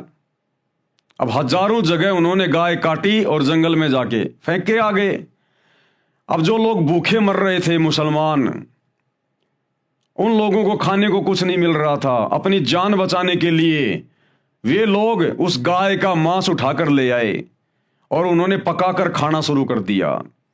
अन्य लोगों ने, मुसलमानों ने देखा तो कहा ये तो बड़े निकम्मे आदमी हैं, इन्होंने तो अपना धर्म भ्रष्ट कर लिया, इन्होंने मांस खा लिया।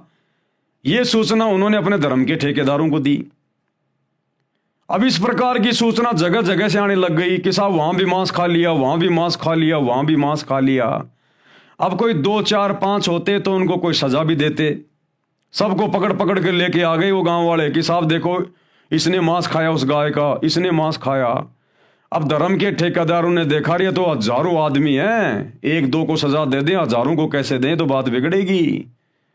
तो बाद में उन्होंने आपस में सलाह मशवरा किया और कहा कि भाई ऐसा है, हमने जब गाय काटी थी ना, हमने कलमा पढ़ा था, और कलमा पढ़ने के बाद में वो प्रसाद बन गया था, प्रसाद, मांस नहीं रहा, और उसको खाने से कोई पाप नहीं लगा। इस प्रकार फिर आगे चलकर ये बिजली पूरे मुसलमान समाज में गिर गई, पूरे मुसलमान समाज में। फिर तो ये परंपरा बन गई, रिवाज बन गया, कोई भी जानवर काटो कलमा पढ़ के, और कह दिया कि अब तो ये प्रसाद बन गया। अरे नालायकों, अपने बच्चों को काटो ना देखे।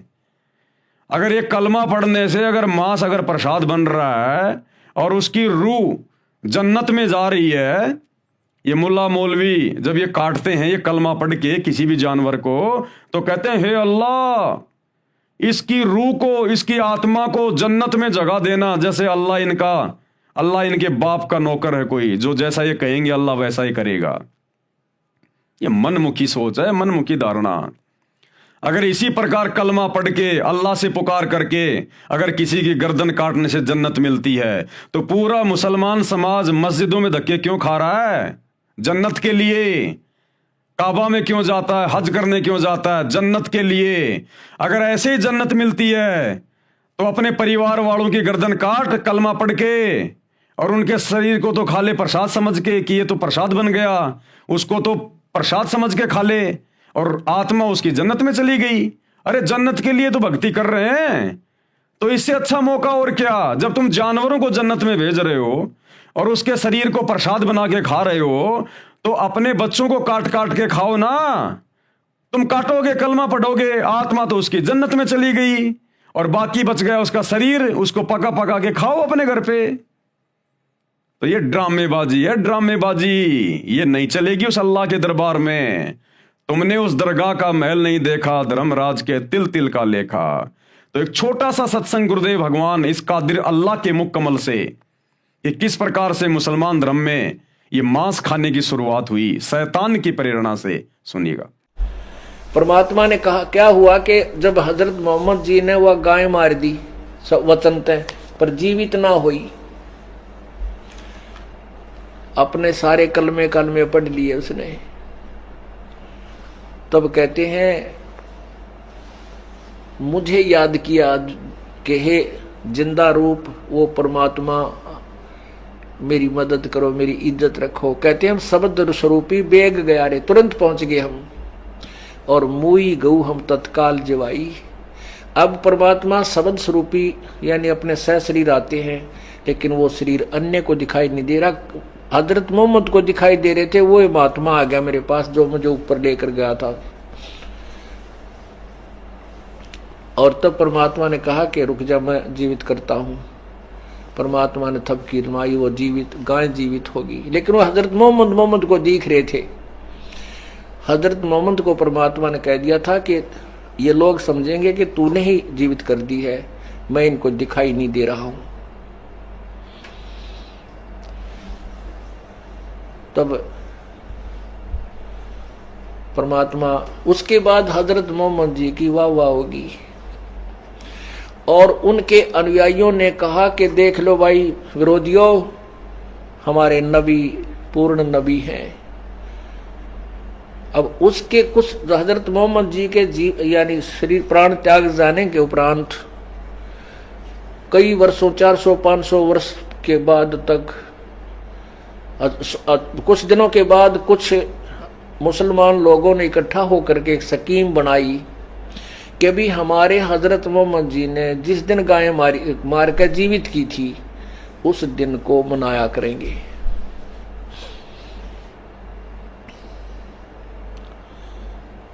अब सब ने सहमति दे दी, भाई भूलना पड़े या बात तो ठीक है। तो वो गाय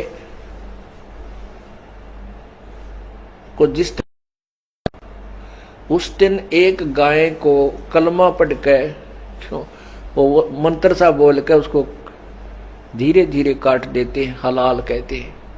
लेकिन मांस नहीं खाते थे वो क्या करते थे, उस गाय को जंगल में डाल देते थे मार के, और वहां पशु पक्षी खा लेते थे।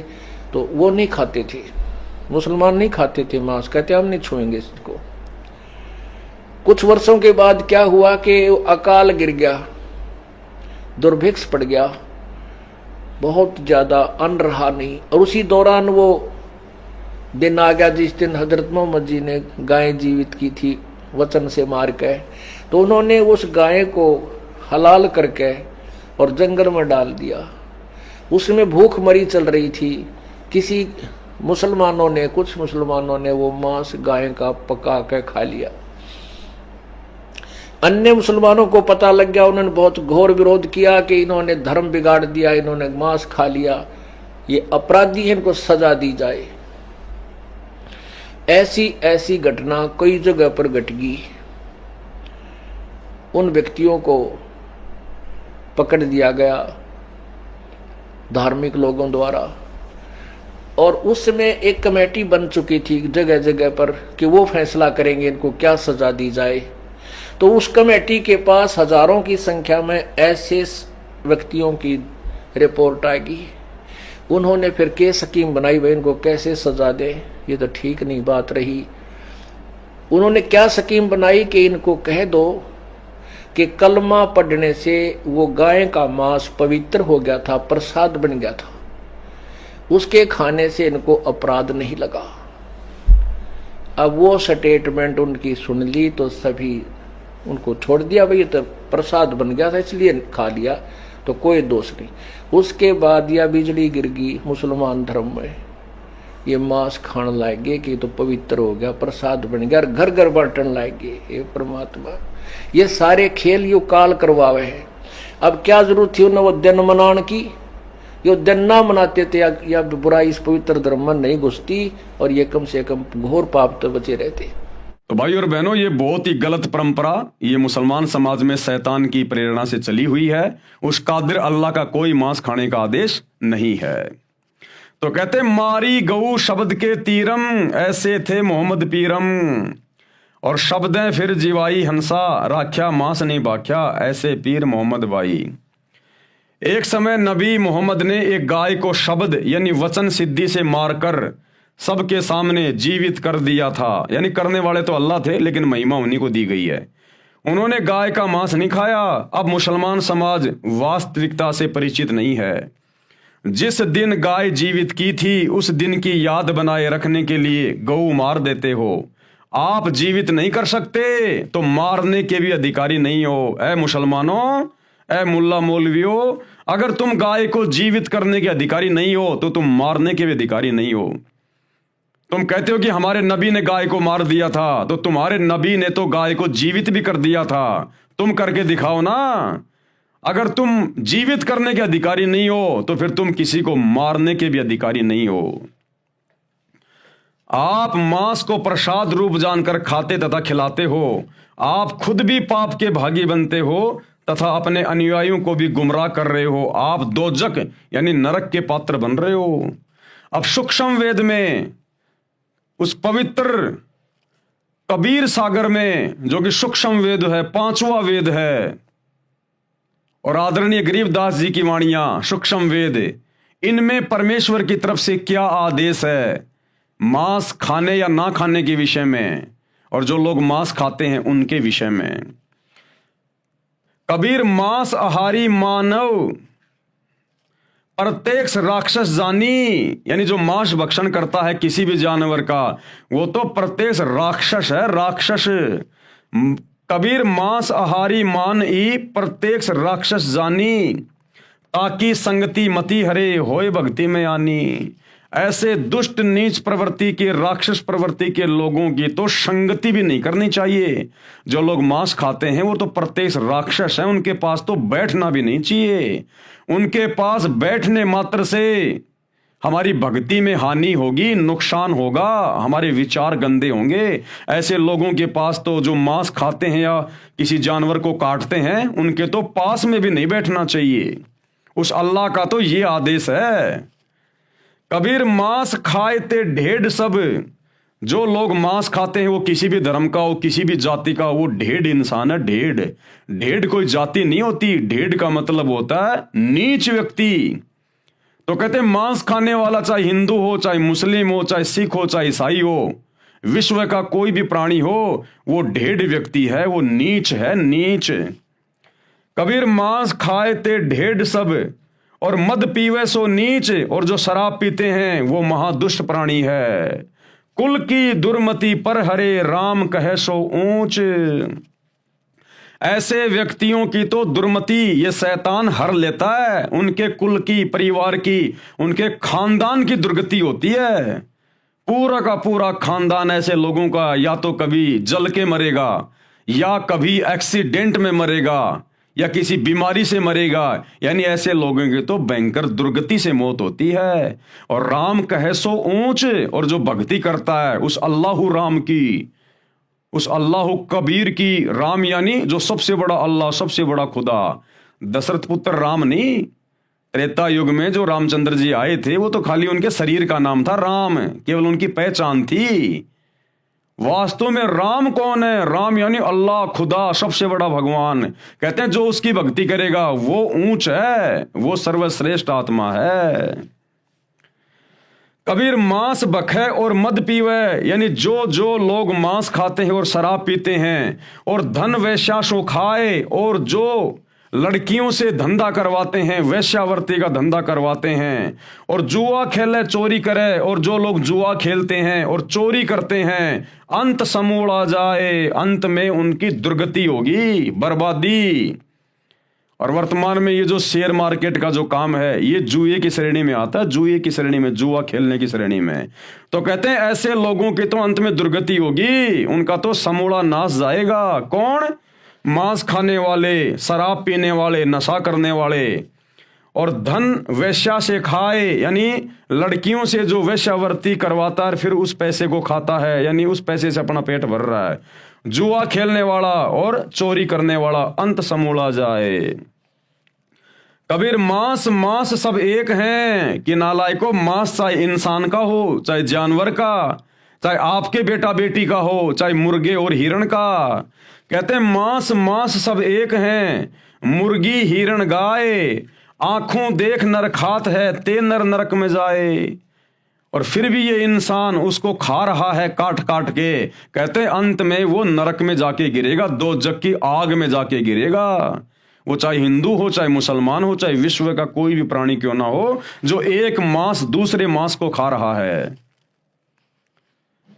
कबीर ये कुकर को बख्श है। कबीर अल्लाह कह रहे हैं कि ये मांस खाना तो ये कुत्ते का भोजन है। कबीर ये कुकर को बख्श है। मनुष्य देह क्यों खाए हे नादान प्राणी, ये अनमोल मनुष्य जन्म प्राप्त करके तू क्यों ये गंदगी खा रहा है। मुख में आमिख मेल के नरक परेंगे जाए। कबीर पापी पूजा बैठ के बखे मांस मद दोई, कि एक तरफ तो तुम भक्ति करने का दिखावा करते हो, मुसलमान तुम मस्जिद में जाते हो, नमाज करते हो, हिंदू तुम लोग मंदिर में जाते हो, मूर्तियां पूज रहे हो, और दूसरी तरफ तुम लोग मांस खा रहे हो, शराब पी रहे हो। तिनकी दीक्षा मुक्ति नहीं, कोटि नरक फल होई। गुरु पद पर जो लोग बैठे हैं मुसलमान धर्म में, हिंदू धर्म में, किसी भी धर्म में, और उसके बाद वो मांस भी खाते हैं, शराब भी पीते हैं, नशा भी करते हैं, कैसे ऐसे लोगों से दीक्षा लेने से, उपदेश लेने से मुक्ति नहीं होगी। दोनों नरक में जाएंगे, दोनों के दोनों। कबीर जीव हने हिंसा करे, यानी जीव हत्या करता है, प्रकट पाप सिर होए, उसके सिर पर तो पाप रखा जा रहा है। निगम पुनि ऐसे पाप ते बिस्त गया नहीं कोई। ऐसे कुकर्म करने वाले आज तक तो कभी स्वर्ग में गए नहीं, जन्नत में गए नहीं। अल्लाह कबीर कह रहा है कि ऐसे कुकर्म करने वाले, जीव हत्या करने वाले आज तक कभी भी भिस्त में नहीं गए, स्वर्ग में नहीं गए। उनके सिर पर तो पाप की गठरी रखी है। कबीर तिल भर मछली खाए के कोटि गऊ दे दान। कबीर अल्लाह कह रहा कि अगर किसी ने तिल भर भी मछली खा ली, यानी तिल भर भी मांस खा लिया, चाहे तुम 1 करोड़ गाय दान कर दो, तुम्हारा वो पाप नहीं उतर सकता। अब सोचिए जो लोग रोजाना मांस खा रहे हैं, बकरे बकरे काट के, मुर्गियां काट के, उनके साथ में क्या बीतेगी। उस अल्लाह कबीर का तो ये आदेश है कि तिल भर मछली खाए के, तिल के दाने जितने भी अगर आपने मछली खा ली, कोई भी मांस का टुकड़ा खा लिया, चाहे तुम 1 करोड़ गाय दान कर दो, तुम्हारा वो पाप नहीं उतरेगा। और काशी करोत ले मरे तो भी नरक निदान। भले फिर तुम काशी में करोत लेके मर जाना, तुम्हारा वो पाप नहीं उतरेगा। एक समय हिंदू धर्म के पंडितों ने, ब्राह्मणों ने एक कुकर्म शुरू कर दिया धन कमाने के लिए। इन्होंने कहा कि भगवान विष्णु की तरफ से हमारे को एक आदेश आया है। इन्होंने आरा लगा दिया वहां पर काशी में, जैसे वो लकड़ी काटने का आता ना था ऐसा, और कहा कि जो अपनी गर्दन कटवाएगा यहां आकर, वो सीधा स्वर्ग में जाएगा, बैकुंठ में जाएगा। तो जो बेचारे श्रद्धालु थे, उस समय बेचारे अनपढ़ हुआ करते थे, इन पंडितों पर, मुल्ला मौलवियों पर आंख बंद करके विश्वास किया करते थे।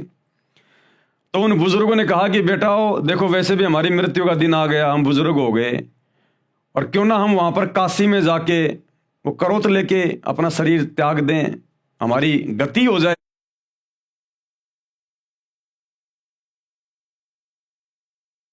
सारा उनको एक्स्ट्रा उनको पैसा दे दिया करते थे। अब उन पंडितों ने देखा रे भाई भीड़ बहुत ज्यादा होने लग गई, बड़ी समस्या हो गई।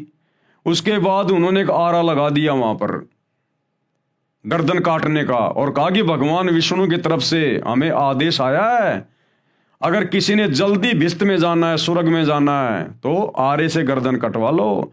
और भैया आरे से गर्दन कटवाने के थोड़े पैसा एक्स्ट्रा लगेंगे। तो उन बुजुर्गों ने अपने बच्चों को बताया कि भाई ऐसे ऐसे है, हमें मरना तो है ही, 5-10 रुपए और दे दो पंडित जी को, हम जल्दी चले जाएंगे। तो उन लोगों ने, उन स्वार्थी पंडितों ने, उन धर्म के ठेकेदारों ने शैतान की प्रेरणा से, काल की प्रेरणा से वहां पर इंसानों को काटना शुरू कर दिया, इंसानों को काटना। तो कबीर परमात्मा कहते हैं अगर तूने तिल भर भी मांस खा लिया, चाहे तू 1 करोड़ दान कर देना गायें, और चाहे तू काशी में जाके वो करोत लेके अपनी गर्दन कटवा के मर जाना, तो भी तेरे को बैकुंठ नहीं मिलेगा, घोर दंड का भागी बनेगा। कबीर तिल भर मछली खाए के कोटि गऊ दे दान, काशी करोत ले मरे तो भी नरक निदान, नरक में जाएगा। कबीर बकरी पाती खात है ताकि काडी खाल, और जो बकरी को खात है तिनका कौन हवाल। कबीर परमात्मा अल्लाह कबीर मांस खाने के विषय में हम नर और नारियों को चेता रहे हैं कि ए मूर्खो, इस शैतान के प्रभाव में आके जो तुम ये कुकर्म कर रहे हो ना, उस अल्लाह का क्या आदेश है कि बकरी पाती खात है ताकि काडी खाल, कि नादानो विचार करो, बकरी शाकाहारी जानवर होता है, बेचारी घास फूस खा के किसी का दिल नहीं दुखाती, कोई हत्या नहीं करती, बेचारी सारा दिन घास फूस खा के अपना पेट भरती है, और उस बकरी की भी अंत में खाल उतारी जाती है। बकरी पाती खात है यानी वो तो बेचारी घास फूस खा के अपना पेट भर रही है, शाकाहारी है, और उसकी भी अंत में खाल उतारी जाती है, दुर्गति से उसकी मौत होती है। बकरी पाती खात है ताकि काडी खाल, और जो बकरी को खा रहे हैं उनका क्या होगा हवाल। और नालायक, तुम तो मांस खा रहे हो, तुम तो उस बकरी को खा रहे हो, सोचो तुम्हारा अंत में क्या होगा। जब घास फूस खाने वाली बकरी का ये हाल हो रहा है तो बकरी को खाने वालों का क्या हाल होगा। परमात्मा हमें डरा रहे हैं सच्चाई बताकर। तो मुसलमान भाइयों, हिंदू भाइयों, जिस भी धर्म के भाई बहनों जो मांस खाते हैं, विचार कर लेना, इतनी भयंकर सजा मिलेगी परमात्मा के दरबार में जो कुकर्म तुम कर रहे हो। कबीर मुल्ला तुझे करीम का कब आया फरमान, कि हे मुल्ला, हे मौलवी, जो तू मांस काट रहा है ना, प्रसाद बना के बांट रहा है, तुझे उस करीम अल्लाह का, उस दयालु अल्लाह का तुझे कब ये आदेश आया। घट फोड़ा घर घर बांटा साहब का निशान। हे मुल्ला, हे मौलवी, हे काजी, तुझे उस करीम अल्लाह की तरफ से, अल्लाह कबीर की तरफ से कब आदेश आया ये जीव हत्या करने का, जो तू जीव काट काट के, ये कलमा पढ़ पढ़ के तू ये प्रसाद रूप में बांट रहा है। कबीर काजी का बेटा मुआ उर्मे साले पीर। कबीर परमात्मा कहते हैं, हे काजी, अगर तेरा बेटा मर जाता है तो तेरे हृदय में बहुत ज्यादा पीड़ा होती है, तकलीफ होती है। वह साहब सबका पिता भला न माने वीर, और वो साहब, वो अल्लाह तो सबका पिता है। कि मुल्ला, जब तेरा बेटा मर जाता है तो तुझे कितनी पीड़ा होती है, और वो साहब, वो कबीर अल्लाह तो सबका पिता है, गधे का, सूअर का, बकरी का, भेड़ का, इंसान का। और तू उस कबीर अल्लाह की आत्माओं को काट काट के खा रहा है, उसके बेटा बेटियों को काट काट के खा रहा है, वो कितना दुखी हो रहा होगा। ए मुल्ला, ए मौलवी, ए मांस खाने वालों, तुम्हारे साथ में क्या बीतेगी अंत में। कबीर पीर सबन को एक सी मूर्ख जाने नहीं। कबीर अल्लाह कह रहे हैं कि सबको एक जैसी पीड़ा होती है, चाहे बकरी हो, चाहे चींटी हो, चाहे हाथी हो, चाहे इंसान हो, सबके अंदर आत्मा है, सबका एक जैसा ही शरीर है अंदर, सबको पीड़ा होती है। देखिए, अपने बेटे का कोई नाखून उतार के खा के दिखाए, जो बकरी का गला काट देते हैं, गाय काट देते हैं, सूअर काट देते हैं, उस अल्लाह के बच्चों को मार मार के खा रहे हो। अपने बच्चे की उंगली काट के खा के दिखाओ कोई, तो कहते हैं पीड़ा सबको एक जैसी होती है। वो बकरा बकरी जो कसाई की दुकान पे बंधे होते हैं, और जब दूसरे बकरे को काटा जाता है तो वो देख देख के रोते हैं, वो भयभीत होते हैं, वो कि भाई हमारा भी नंबर आएगा, हमारा भी नंबर आएगा। और जब उनको काटा जाता है तो क्या वो चिल्लाते नहीं, क्या वो तड़पते नहीं है, क्या उनको दर्द नहीं होता है। तो परमेश्वर हमें जगा रहे हैं मूर्खों को जो शैतान के प्रभाव में है। कबीर पीर यानी पीड़ा सभी को एक सी मूर्ख जाने नहीं, लेकिन जो मूर्ख है, जो मंद बुद्धि है, जो शैतान के प्रभाव में है, वो इन बातों को नहीं जान पाता। अपना गला कटाए के क्यों न बसो भिस्त के माही। अगर इसी प्रकार से कलमा पढ़कर अगर किसी की गर्दन काटने से अगर उसको भिस्त में जगह मिल रही है, वो आत्मा अगर जन्नत में जा रही है, तो नालायक अपना खुद का गला क्यों नहीं काट रहा तू। अरे जाना तो तूने भी जन्नत में ही है, भिस्त में ही है। मंदिर मस्जिदों में तुम भी तो धक्के वहीं के लिए खा रहे हो। अगर इसी प्रकार से अगर भिस्त मिलता है, स्वर्ग मिलता है, जन्नत मिलती है, तो नालायक अपना भी गर्दन काट और अपने परिवार की भी काट है। कबीर मुर्गी मुल्ला से कहे जब करत है क्यों ही। वो मुर्गी यानी कोई भी जानवर जब वो काटता है तो वो मुर्गी उस मुल्ला से कह रही है कि मुझे जबरन क्यों मार रहा है, मुझे क्यों मार रहा है। साहब लेखा मांगसी संकट पड़ी है तो ही। अरे वो परमात्मा, वो साहेब, वो अल्लाह जब तू शरीर छोड़ के जाएगा वो हिसाब लेगा कि तूने मेरी आत्माओं को क्यों मारा, तेरे को किसने अधिकार दिया, तूने क्यों मांस खाया। कहते हैं उस समय तेरे लेने के देने पड़ जाएंगे मुल्ला। उस समय क्या जवाब देगा उस दरगाह में? तुमने उस दरगाह का महल नहीं देखा, धर्मराज का तिल तिल का लेखा। तो वो मुर्गी उस मुल्ला से कह रही है कि बेटा वहां तेरे लेने देने पड़ जाएंगे, अल्लाह के सामने तू क्या जवाब देगा फिर? कबीर जोर करी जब है करे, यानी जबरदस्ती करके और तुम उनकी हत्या कर रहे हो, और मुख से कहे हलाल कि हमने तो इनको हलाल कर दिया, हलाल कर दिया। अरे साहब लेखा मांगसी तब होसी कौन हवाल। जब वो परवरदिगार तेरे से लेखा मांगेगा, तेरा हिसाब किताब करेगा, तब वहां पर तेरी कौन रक्षा करेगा, तब तेरा कौन हवाल होगा वहां पर। उस दिन की सोच डर। कबीर जोर किया जुल्म है मांगे जवाब खुदाए। आज जो तुम जोर जबरदस्ती जानवरों को मार रहे हो, काट रहे हो, तुम जुल्म कर रहे हो, वो खुदा तुमसे जवाब मांगेगा। और खालिक दर खूनी बड़ा मार मुही मुंह खाए। उस खालिक यानी उस परवरदिगार के दरबार में, उसके दरगाह में जब तू खूनी हत्यारा वहां पर खड़ा होगा तो वहां पर तू मुंह ऊपर करके बात नहीं कर पाएगा। कबीर गला काट कलमा भरे किया कहे हलाल, साहब लेखा मांगसी तब होसी सवाल जवाब। कबीर गला गुस्सा का काटिए मियाँ कहर को मार, जो पांचू बिस्मिल करे तब पावे दीदार। कि कैसे तुम उस परमात्मा की दीदार करोगे जो ऐसे निकृष्ट कर्म यहां कर रहे हो जीव हत्या करके।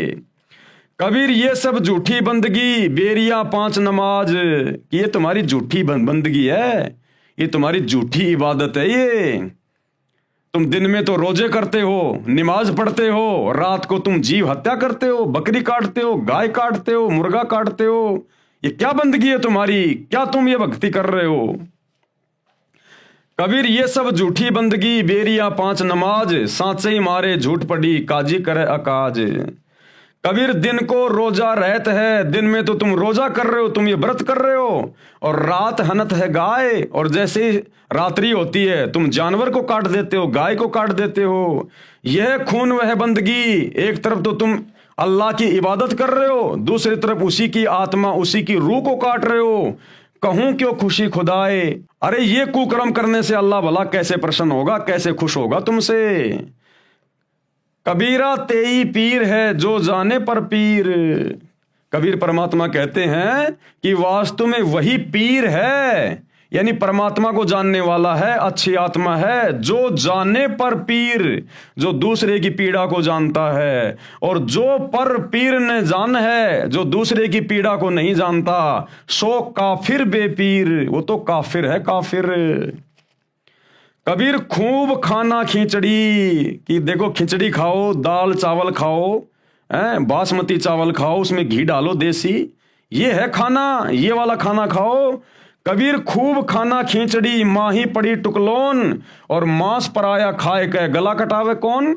नालायक ये जानवरों का मांस काट के तू खा जाता है, कहते तेरा भी गला काटा जाएगा, ये तुझे इसका हिसाब किताब देना पड़ेगा। बदला कहीं न जात है तीन लोग के माही। कबीर कहता हूं कहीं जात हूं कहा जो मान हमार। कबीर अल्लाह कह रहा है, वो समर्थ परमात्मा, कि मैं तुमसे कह रहा हूं भाई मेरी बात मानो। और जाका गला तुम काट हो, जिसका आज तुम गला काट रहे हो, गर्दन काट रहे हो, सो फिर काटे तुम्हार, वो फिर एक दिन तुम्हारा गला काटेगा। आज चाहे मुल्ला हो, मौलवी हो, हिंदू हो, कोई भी हो, और जो आज जीव हत्या कर रहा है या फिर मांस खा रहा है बाहर से ला ला के, अगले जन्म में उस मुल्ला मौलवी ने जितने भी जानवर काटे हैं, बकरे काटे हैं, मुर्गे काटे हैं, वो बकरे और मुर्गे तो बनेंगे मौलवी, मुल्ला, कसाई, और वो कसाई मुल्ला मौलवी बनेगा अगले जन्म में मुर्गा, बकरी, और इसी प्रकार से फिर अपना गला कटवाना पड़ेगा। ये यहाँ का रूल है, यहाँ का नियम है। तो परमात्मा कहते हैं, कबीर कहता हूं कहीं जात हूं कहा जो मान हमार, और जिसका गला तुम काट रहे हो सो फिर काटेगा तुम्हारे। कबीर हिंदू के दया नहीं, मेहर तुरक के नाही। कबीर परमात्मा कह रहे हैं कि हिंदू के हृदय में बिल्कुल भी दया नहीं है जो मांस खाते हैं, और मेहर तुरक के नाही, और तुर्क यानी मुसलमान के भी बिल्कुल मेहर नहीं है, दया नहीं है। कहे कबीर दोनों गया लख 84 माही।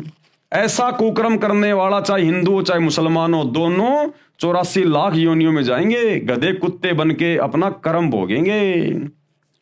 कबीर मुसलमान मारे करद से, यानी मुसलमान कहता है हम तो झटके से नहीं मारते, हम तो हलाल करते हैं, धीरे से गला काटते हैं, दर्द नहीं होता। तो कबीर परमात्मा कहते हैं बेटा चाहे धीरे से काट और चाहे झटके से काट, वो आत्मा तो मरी गई। क्या कहते हैं कबीर, मुसलमान मारे करद से और हिंदू मारे तलवार। हिंदू कहते हैं हम तो एक झटके में काट देते हैं, दर्द ही नहीं होने देते। और कहे कबीर दोनों मिले जहे जम के द्वार। कहते हैं चाहे धीरे मारो चाहे झटके से मारो, चाहे हलाल करो चाहे तलवार मारो, तुम दोनों के दोनों नालायक परमात्मा के दरबार में नीची गर्दन करके खड़े होगे। वहां पर तुम्हारे को लेने देने पड़ जाएंगे उस परमात्मा के दरबार में। दोनों कहां मिलेंगे? जम के द्वार। उपरोक्त अमृतवाणी में कबीर खुदा यानी कबीर परमेश्वर ने समझाया है कि जो व्यक्ति मांस खाते हैं, शराब पीते हैं, सत्संग सुनकर भी बुराई नहीं त्यागते, उपदेश प्राप्त नहीं करते, उन्हें तो साक्षात राक्षस जानो, राक्षस। अनजाने में गलती ना जाने किससे हो जाए, यदि वह बुराई करने वाला व्यक्ति सत्संग विचार सुनकर बुराई त्याग कर भगवान की भक्ति करने लग जाता है तो वह नेक आत्मा है। यानी जब तक आपको सतगुरु रामपाल जी परमेश्वर जी का ज्ञान नहीं है, इस सच्चे अल्लाह का ज्ञान नहीं है, जब तक आप इनकी शरण में नहीं आते हैं, तब तक आपने जो भी कुछ किया वो आपने एक प्रकार से अनजाने में किया।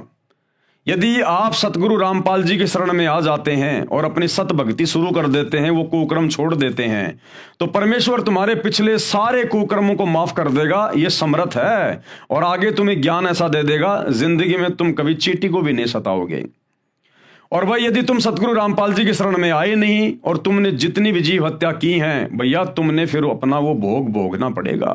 उतनी बार तुमने वो जानवर बनने पड़ेंगे जितने जानवरों के तुमने गले काटे हैं।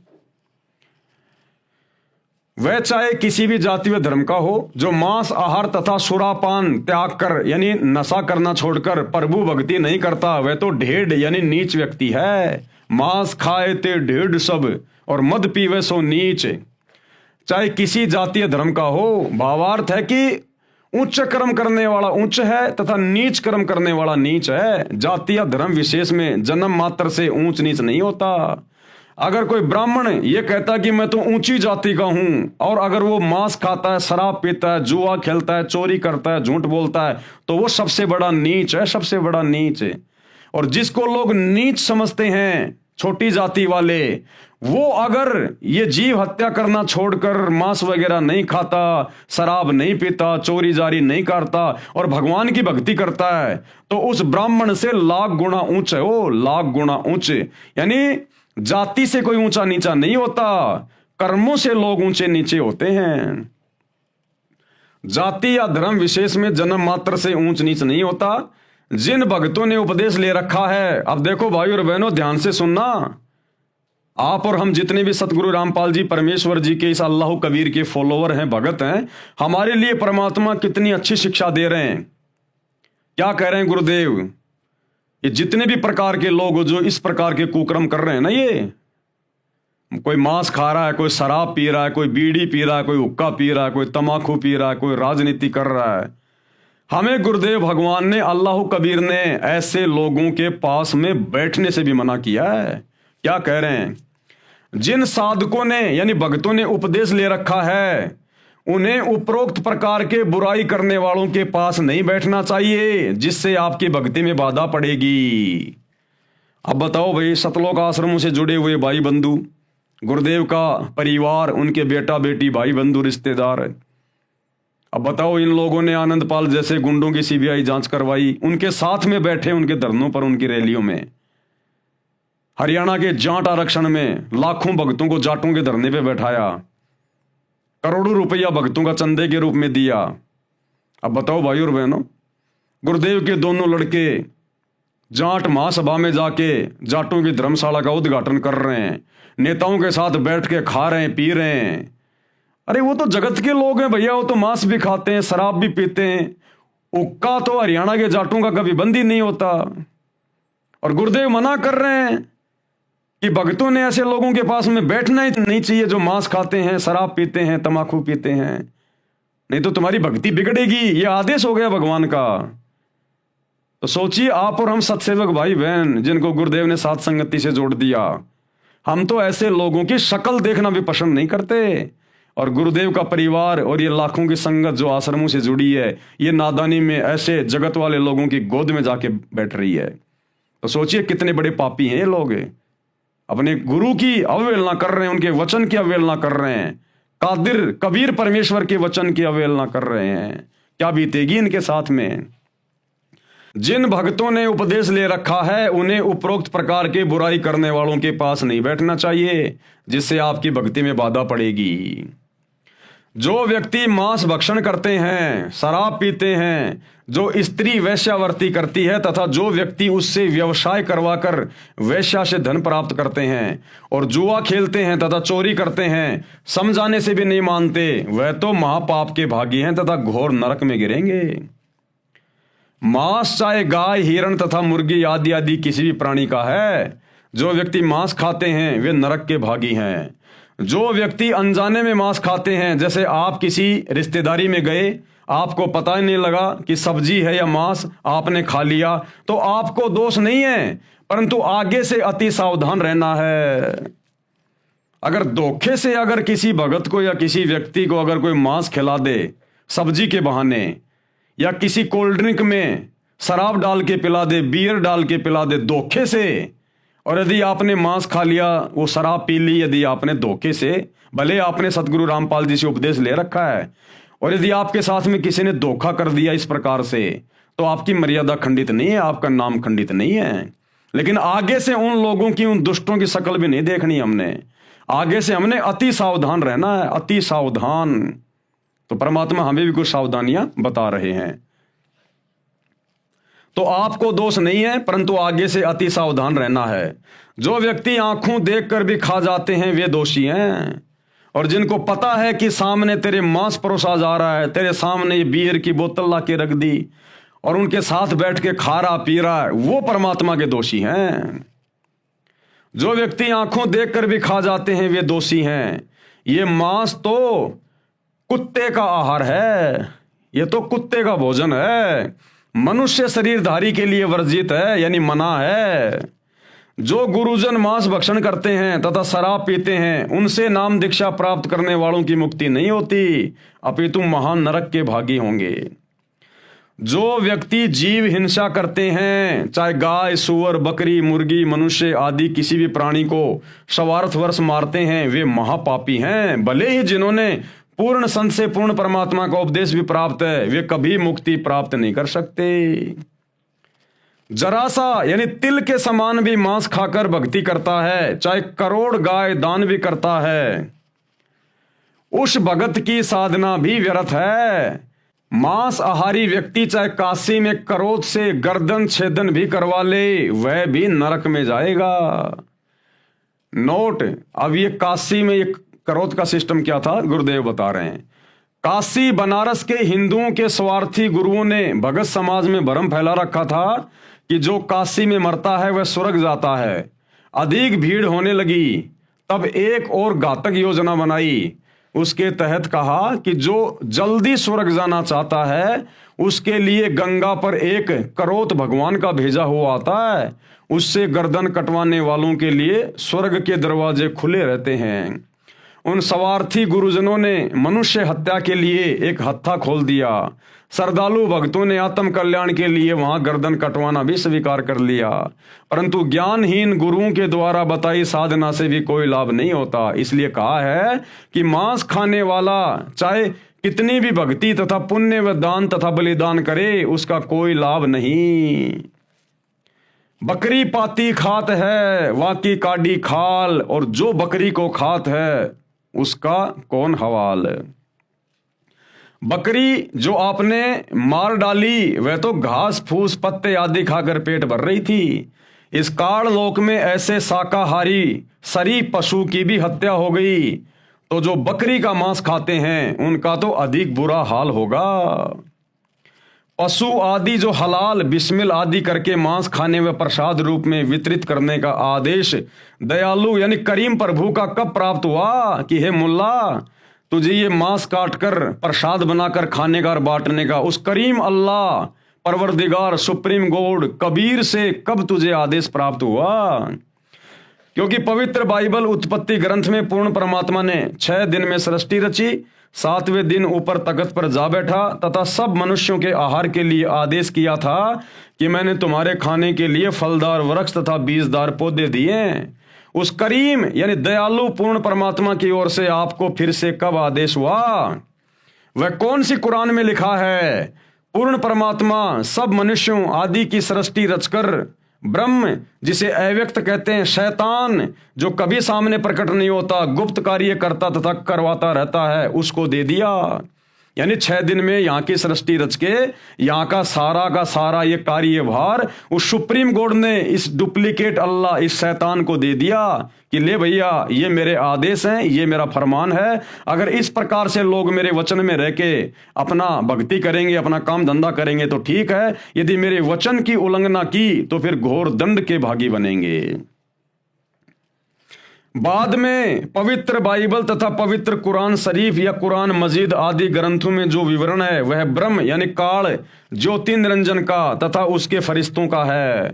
अगर उसके बाद कुरान मजीद में, कुरान शरीफ में या बाइबल में अगर कहीं पर मांस खाने का जिक्र है तो वो शैतान के फरिश्तों का है, उस करीम अल्लाह का नहीं है।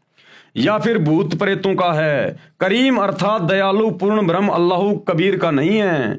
उस पूर्ण ब्रह्म के आदेश की अवहेलना किसी भी फरिश्ते व ब्रह्म आदि के कहने से करने की सजा भोगनी पड़ेगी। और एक उदाहरण दे रहे हैं गुरुदेव भगवान कि परमात्मा के संविधान को तोड़कर जो व्यक्ति शैतान के संविधान को मानकर ये उल्टे काम करेगा, मांस खाएगा, शराब पिएगा, चोरी जारी करेगा, वो फिर कैसे सजा भोगेगा। एक उदाहरण दे रहे हैं गुरुदेव। उदाहरण, एक समय एक व्यक्ति की दोस्ती एक पुलिस थानेदार से हो गई। उस व्यक्ति ने अपने दोस्त थानेदार से कहा कि मेरा पड़ोसी मुझे बहुत परेशान करता है। थानेदार यानी एसएचओ ने कहा कि मार लठ, मैं आप निपट लूंगा। थानेदार दोस्त की आज्ञा का पालन करके उस व्यक्ति ने अपने पड़ोसी को लठ मारा। सिर में चोट लगने के कारण पड़ोसी की मृत्यु हो गई। उसी क्षेत्र का अधिकारी होने के कारण वह थाना प्रभारी अपने दोस्त को पकड़ कर लाया और कैद में डाल दिया तथा उस व्यक्ति को मृत्यु दंड मिला। उसका दोस्त थानेदार कुछ मदद नहीं कर सका क्योंकि राजा का संविधान है कि यदि कोई किसी की हत्या करेगा तो उसे मृत्यु दंड प्राप्त होगा। उस नादान व्यक्ति ने अपने मित्र दरोगा की आज्ञा मानकर राजा का संविधान भंग कर दिया, जिससे जीवन से हाथ धो बैठा। यानी राजा का भारतीय संविधान है, अगर कोई किसी की हत्या करेगा तो उसको मृत्यु दंड मिलेगा। लेकिन उस व्यक्ति ने अपने दोस्त थानेदार के कहने से अपने पड़ोसी के सिर में लठ मार दिया और उसकी मृत्यु हो गई। और उसके बाद राजा के संविधान अनुसार वही थानेदार जो उसी क्षेत्र का था अपने दोस्त को पकड़ के लेके आया और राजा के संविधान के अनुसार उसको जेल में डाला, उसको मृत्यु दंड की सजा हुई। फिर तो गुरुदेव समझाना चाहते हैं कि उस पूर्ण परमात्मा राजा कबीर अल्लाह का संविधान है जो 6 दिन में सृष्टि रची। उन्होंने जो भी नियम बनाए कि मांस नहीं खाना, अगर मांस खाओगे तो ये दंड मिलेगा, नशा करोगे तो ये दंड मिलेगा। अब यदि उस परमात्मा के बाद कोई इस डुप्लीकेट अल्लाह, इस डुप्लीकेट खुदा, इस शैतान यानी काल की आज्ञा मानकर या उनके फरिश्तों की आज्ञा मानकर अब यदि कोई मांस खाता है, शराब पीता है, 2 नंबर के काम करता है, तो भैया वो कबीर अल्लाह की तरफ से दंड का भागी है, दंड का भागी। ठीक इसी प्रकार पूर्ण परमात्मा की आज्ञा की अवहेलना करने वाला पाप का भागी होगा, क्योंकि कुरान शरीफ और कुरान मजीद का ज्ञान ब्रह्म यानी शैतान ज्योति निरंजन जिसे आप अव्यक्त कहते हो यानी जो दिखाई नहीं देता उसका दिया हुआ है। इसमें उसी का आदेश है तथा पवित्र बाइबल में केवल उत्पत्ति ग्रंथ के प्रारंभ में पूर्ण प्रभु का आदेश है। पवित्र बाइबल में हजरत आदम तथा उसकी पत्नी हवा को उस पूर्ण परमात्मा ने बनाया। बाबा आदम की वंशज संतान हजरत इजराइल, राजा दाऊद, हजरत मूसा, हजरत ईसा तथा हजरत मोहम्मद आदि को माना है। पूर्ण परमात्मा तो 6 दिन में सृष्टि रचकर तख्त पर विराजमान हो गया। उसके बाद सभी कतेबों का यानी उन पुस्तकों का ज्ञान, कुरान शरीफ आदि का ज्ञान इस ब्रह्म यानी काल ज्योति निरंजन यानी शैतान का प्रदान किया हुआ है। पवित्र कुरान का ज्ञान दाता स्वयं कहता है यानी वो शैतान स्वयं कहता है कि पूर्ण परमात्मा जिसे करीम अल्लाह कहा जाता है उसका नाम कबीर है, वही पूजा के योग्य है। उसके तत्व ज्ञान व भक्ति विधि को किसी बाखबर यानी तत्वदर्शी संत से पता करो। इससे सिद्ध है कि जो ज्ञान कुरान शरीफ आदि का है वह पूर्ण प्रभु का नहीं है। जब काजी के पुत्र की मृत्यु हो जाती है तो काजी को कितना कष्ट होता है।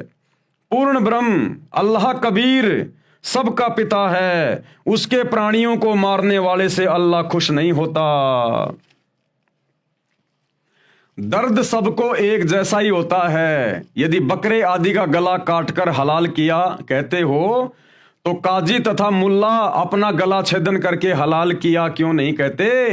यानी अपनी जान प्रिय लगती है, क्या बकरे को अपनी जान प्रिय नहीं है? जिस समय बकरी को मुल्ला मारता है तो वह बेजुबान प्राणी आंखों में आंसू भरकर म्या म्या करके समझाना चाहता है कि हे मुल्ला, मुझे मारकर पाप का भागी मत बन। जब परमेश्वर के घर न्याय अनुसार लेखा किया जाएगा उस समय तुझे बहुत संकट का सामना करना पड़ेगा। वो जो बकरी, बकरा, मुर्गा, मुर्गी वो जो रोते हैं ना अपना गला कटवाते समय, उस समय वो उसे समझा रहे होते हैं आत्मा से कि भाई क्यों ये पाप मोल ले रहा है, क्यों मेरा गला काट के उस करीम अल्लाह कबीर अल्लाह का दोषी बन रहा है। तुझे सख्त से सख्त सजा मिलेगी। उस परमेश्वर की दरगाह में न्याय होगा, वहां तुझे दंड दिया जाएगा। अरे मैं भी उसी की आत्मा हूं, उसी का बच्चा हूं, और मुल्ला तू भी उसी का बच्चा है। हम तो आपस में भाई बहन हैं। ये तो हमारे ये कर्म इतने बिगड़ गए, कभी तू बकरा बनता, कभी मैं बकरा बनता हूं। भाई तू ये गंदा काम ना कर। हमारा पिता जो सबका न्याय करता है, भाई वहां पर तू मुंह लटका के खड़ा होगा, तुझे घोर सजा मिलेगी। वो म्या म्या करने का मतलब होता है उस समय वो शिक्षा दे रहा होता है आत्मा से। तो भाई देख लो, बहुत बुरी बनेगी। उस समय तुझे बहुत संकट का सामना करना पड़ेगा। जबरदस्ती निर्दयता से बकरी आदि प्राणी को मारते हो और कहते हो हलाल कर रहे हैं। इस दोगली नीति का आपको महाकष्ट भोगना पड़ेगा।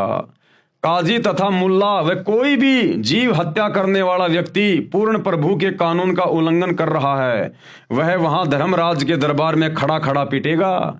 यदि हलाल ही करने का शौक है तो काम, क्रोध, लोभ, मोह, अहंकार इन विकारों को हलाल करो। 5 समय नमाज भी पढ़ते हो तथा रमजान के महीने में दिन में रोजे यानी व्रत भी रखते हो, और शाम को गाय, बकरी, मुर्गी आदि को मारकर मांस खाते हो। एक तरफ तो परमात्मा की बंदगी करते हो, दूसरी ओर उसी के प्राणियों की हत्या करते हो। ऐसे प्रभु कैसे खुश होगा? अर्थात आप स्वयं भी पाप के भागी हो रहे हो तथा अनुयायियों यानी साबाओं को भी गुमराह करके दोषी होकर जहन्नुम में गिरोगे। कबीर परमेश्वर कह रहे हैं कि हे काजी, हे मुल्ला, आप पीर यानी गुरु भी कहलाते हो। अरे पीर तो वो होता है जो दूसरे के दुख यानी पीड़ा को समझे, उसे संकट में गिरने से बचाए, किसी को कष्ट ना पहुंचाए। जो दूसरे के दुख में दुखी नहीं होता वह तो काफिर है यानी बेपीर है, निर्दयी है। वह पीर यानी गुरु कहलाने के योग्य नहीं है। उत्तम खाना नमकीन खिचड़ी है, उसे खाओ। दूसरे का गला काटने वाले को उसका बदला देना पड़ता है। ये जानकर समझदार व्यक्ति प्रतिफल में अपना गला नहीं कटाता। दोनों ही धर्मों के मार्गदर्शक यानी गुरु निर्दयी हो चुके हैं। हिंदुओं के गुरु कहते हैं कि हम तो एक झटके से बकरी आदि का गला छेदन करते हैं जिससे प्राणी को कष्ट नहीं होता, इसलिए हम दोषी नहीं हैं। तो फिर काटो अपने बेटा बेटी की गर्दन झटके से अगर दर्द नहीं होता है तो। तथा मुसलमान धर्म के मार्गदर्शक यानी गुरु मुल्ला मौलवी कहते हैं हम धीरे धीरे हलाल करते हैं जिस कारण हम दोषी नहीं हैं। परमात्मा कबीर साहिब जी ने कहा यदि आपका तथा आपके परिवार के सदस्यों का गला किसी भी विधि से काटा जाए तो आपको कैसा लगेगा। बात करते हैं पुण्य की और करते हैं घोर अधर्म, दोनों दीन नरक में पड़ी कुछ तो करो शर्म। कबीर परमेश्वर ने कहा हम मोहम्मद को शतलोक ले गया, इच्छा रूप वहां नहीं रही हो। कि मैं हजरत मोहम्मद को जब वो काबा में गया हुआ था हज करने के लिए, तब मैं उसको जिंदा बाबा के रूप में मिला था और उसको अपने शतलोक में लेकर गया था, लेकिन वो वहां नहीं रुका। हम मोहम्मद को शतलोक ले गया, इच्छा रूप वहां नहीं रही हो। उलट मोहम्मद महल पठाया, गुज बीरज एक कलमा लाया। तो परमेश्वर कबीर अल्लाह ने कहा कि मैंने वापस हजरत मोहम्मद को महल यानी उसके शरीर में छोड़ दी उसकी आत्मा, और गुज बीरज एक कलमा लाया, और वहां मैंने उसको एक कलमा दिया था, अल्लाहु कबीर कि तू ये नाम जाप किया कर। रोजा बंग निमाज दई रे, मैंने हजरत मोहम्मद को रोजा रखने के लिए कहा था, बंग के लिए कहा था और निमाज पढ़ने के लिए कहा था, और बिस्मिल की नई बात कही रे, ये जीव हत्या करने का मैंने कोई आदेश नहीं दिया। भावार्थ नबी मोहम्मद को मैं कबीर अल्लाह शतलोक लेकर गया था, परंतु वहां न रहने की इच्छा व्यक्त की, वापस मोहम्मद जी को शरीर में भेज दिया। नबी मोहम्मद जी को काल ब्रह्म से पर्दे के पीछे से जो आदेश मिला था, उस आदेश में काल ने भी रोजा बंग, ऊंची आवाज में प्रभु स्तुति करना तथा 5 समय की नमाज करना तो कहा था, परंतु गाय आदि प्राणियों को बिस्मिल करने यानी मारने को नहीं कहा। कुरान में बाद में फरिश्ते का आदेश लिखा है जो कि महापाप है। यानी परमेश्वर कह रहे हैं कि रोजा बंग नमाज दई रे, कि ये थोड़ी बहुत भक्ति करने के आदेश तो दिए गए थे हजरत मोहम्मद को, लेकिन बिस्मिल की नहीं बात कही रे, लेकिन ये गाय काटने की, हत्या करने की, ये हमने किसी प्रकार का कोई इनको आदेश नहीं दिया। ये तो शैतान ने और उसके फरिश्तों ने फिर ये आदेश आगे मुसलमान धर्म में दिया है।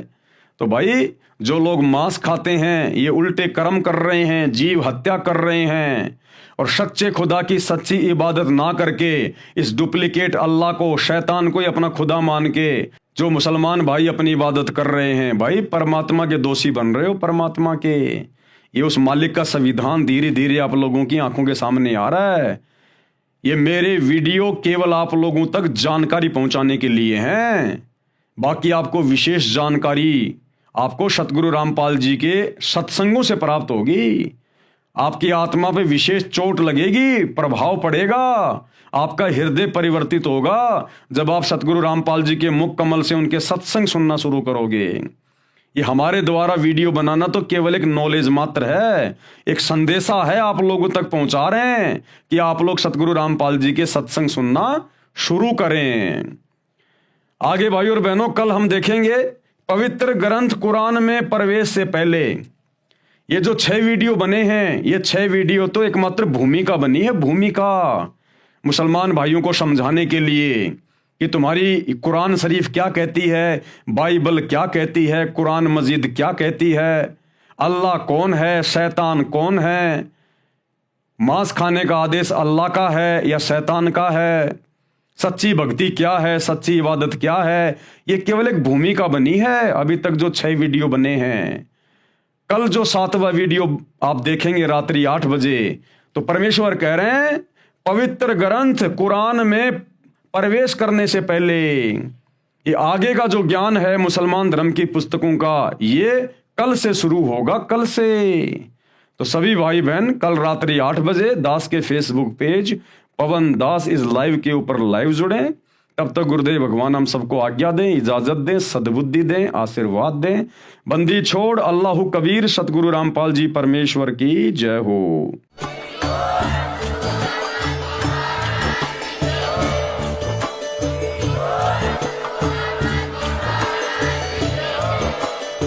भाई जो गुरु बचन पे डट गए, कट गए फंद 84 के, कट गए फंद 84 के, कट गए फंद 84 के।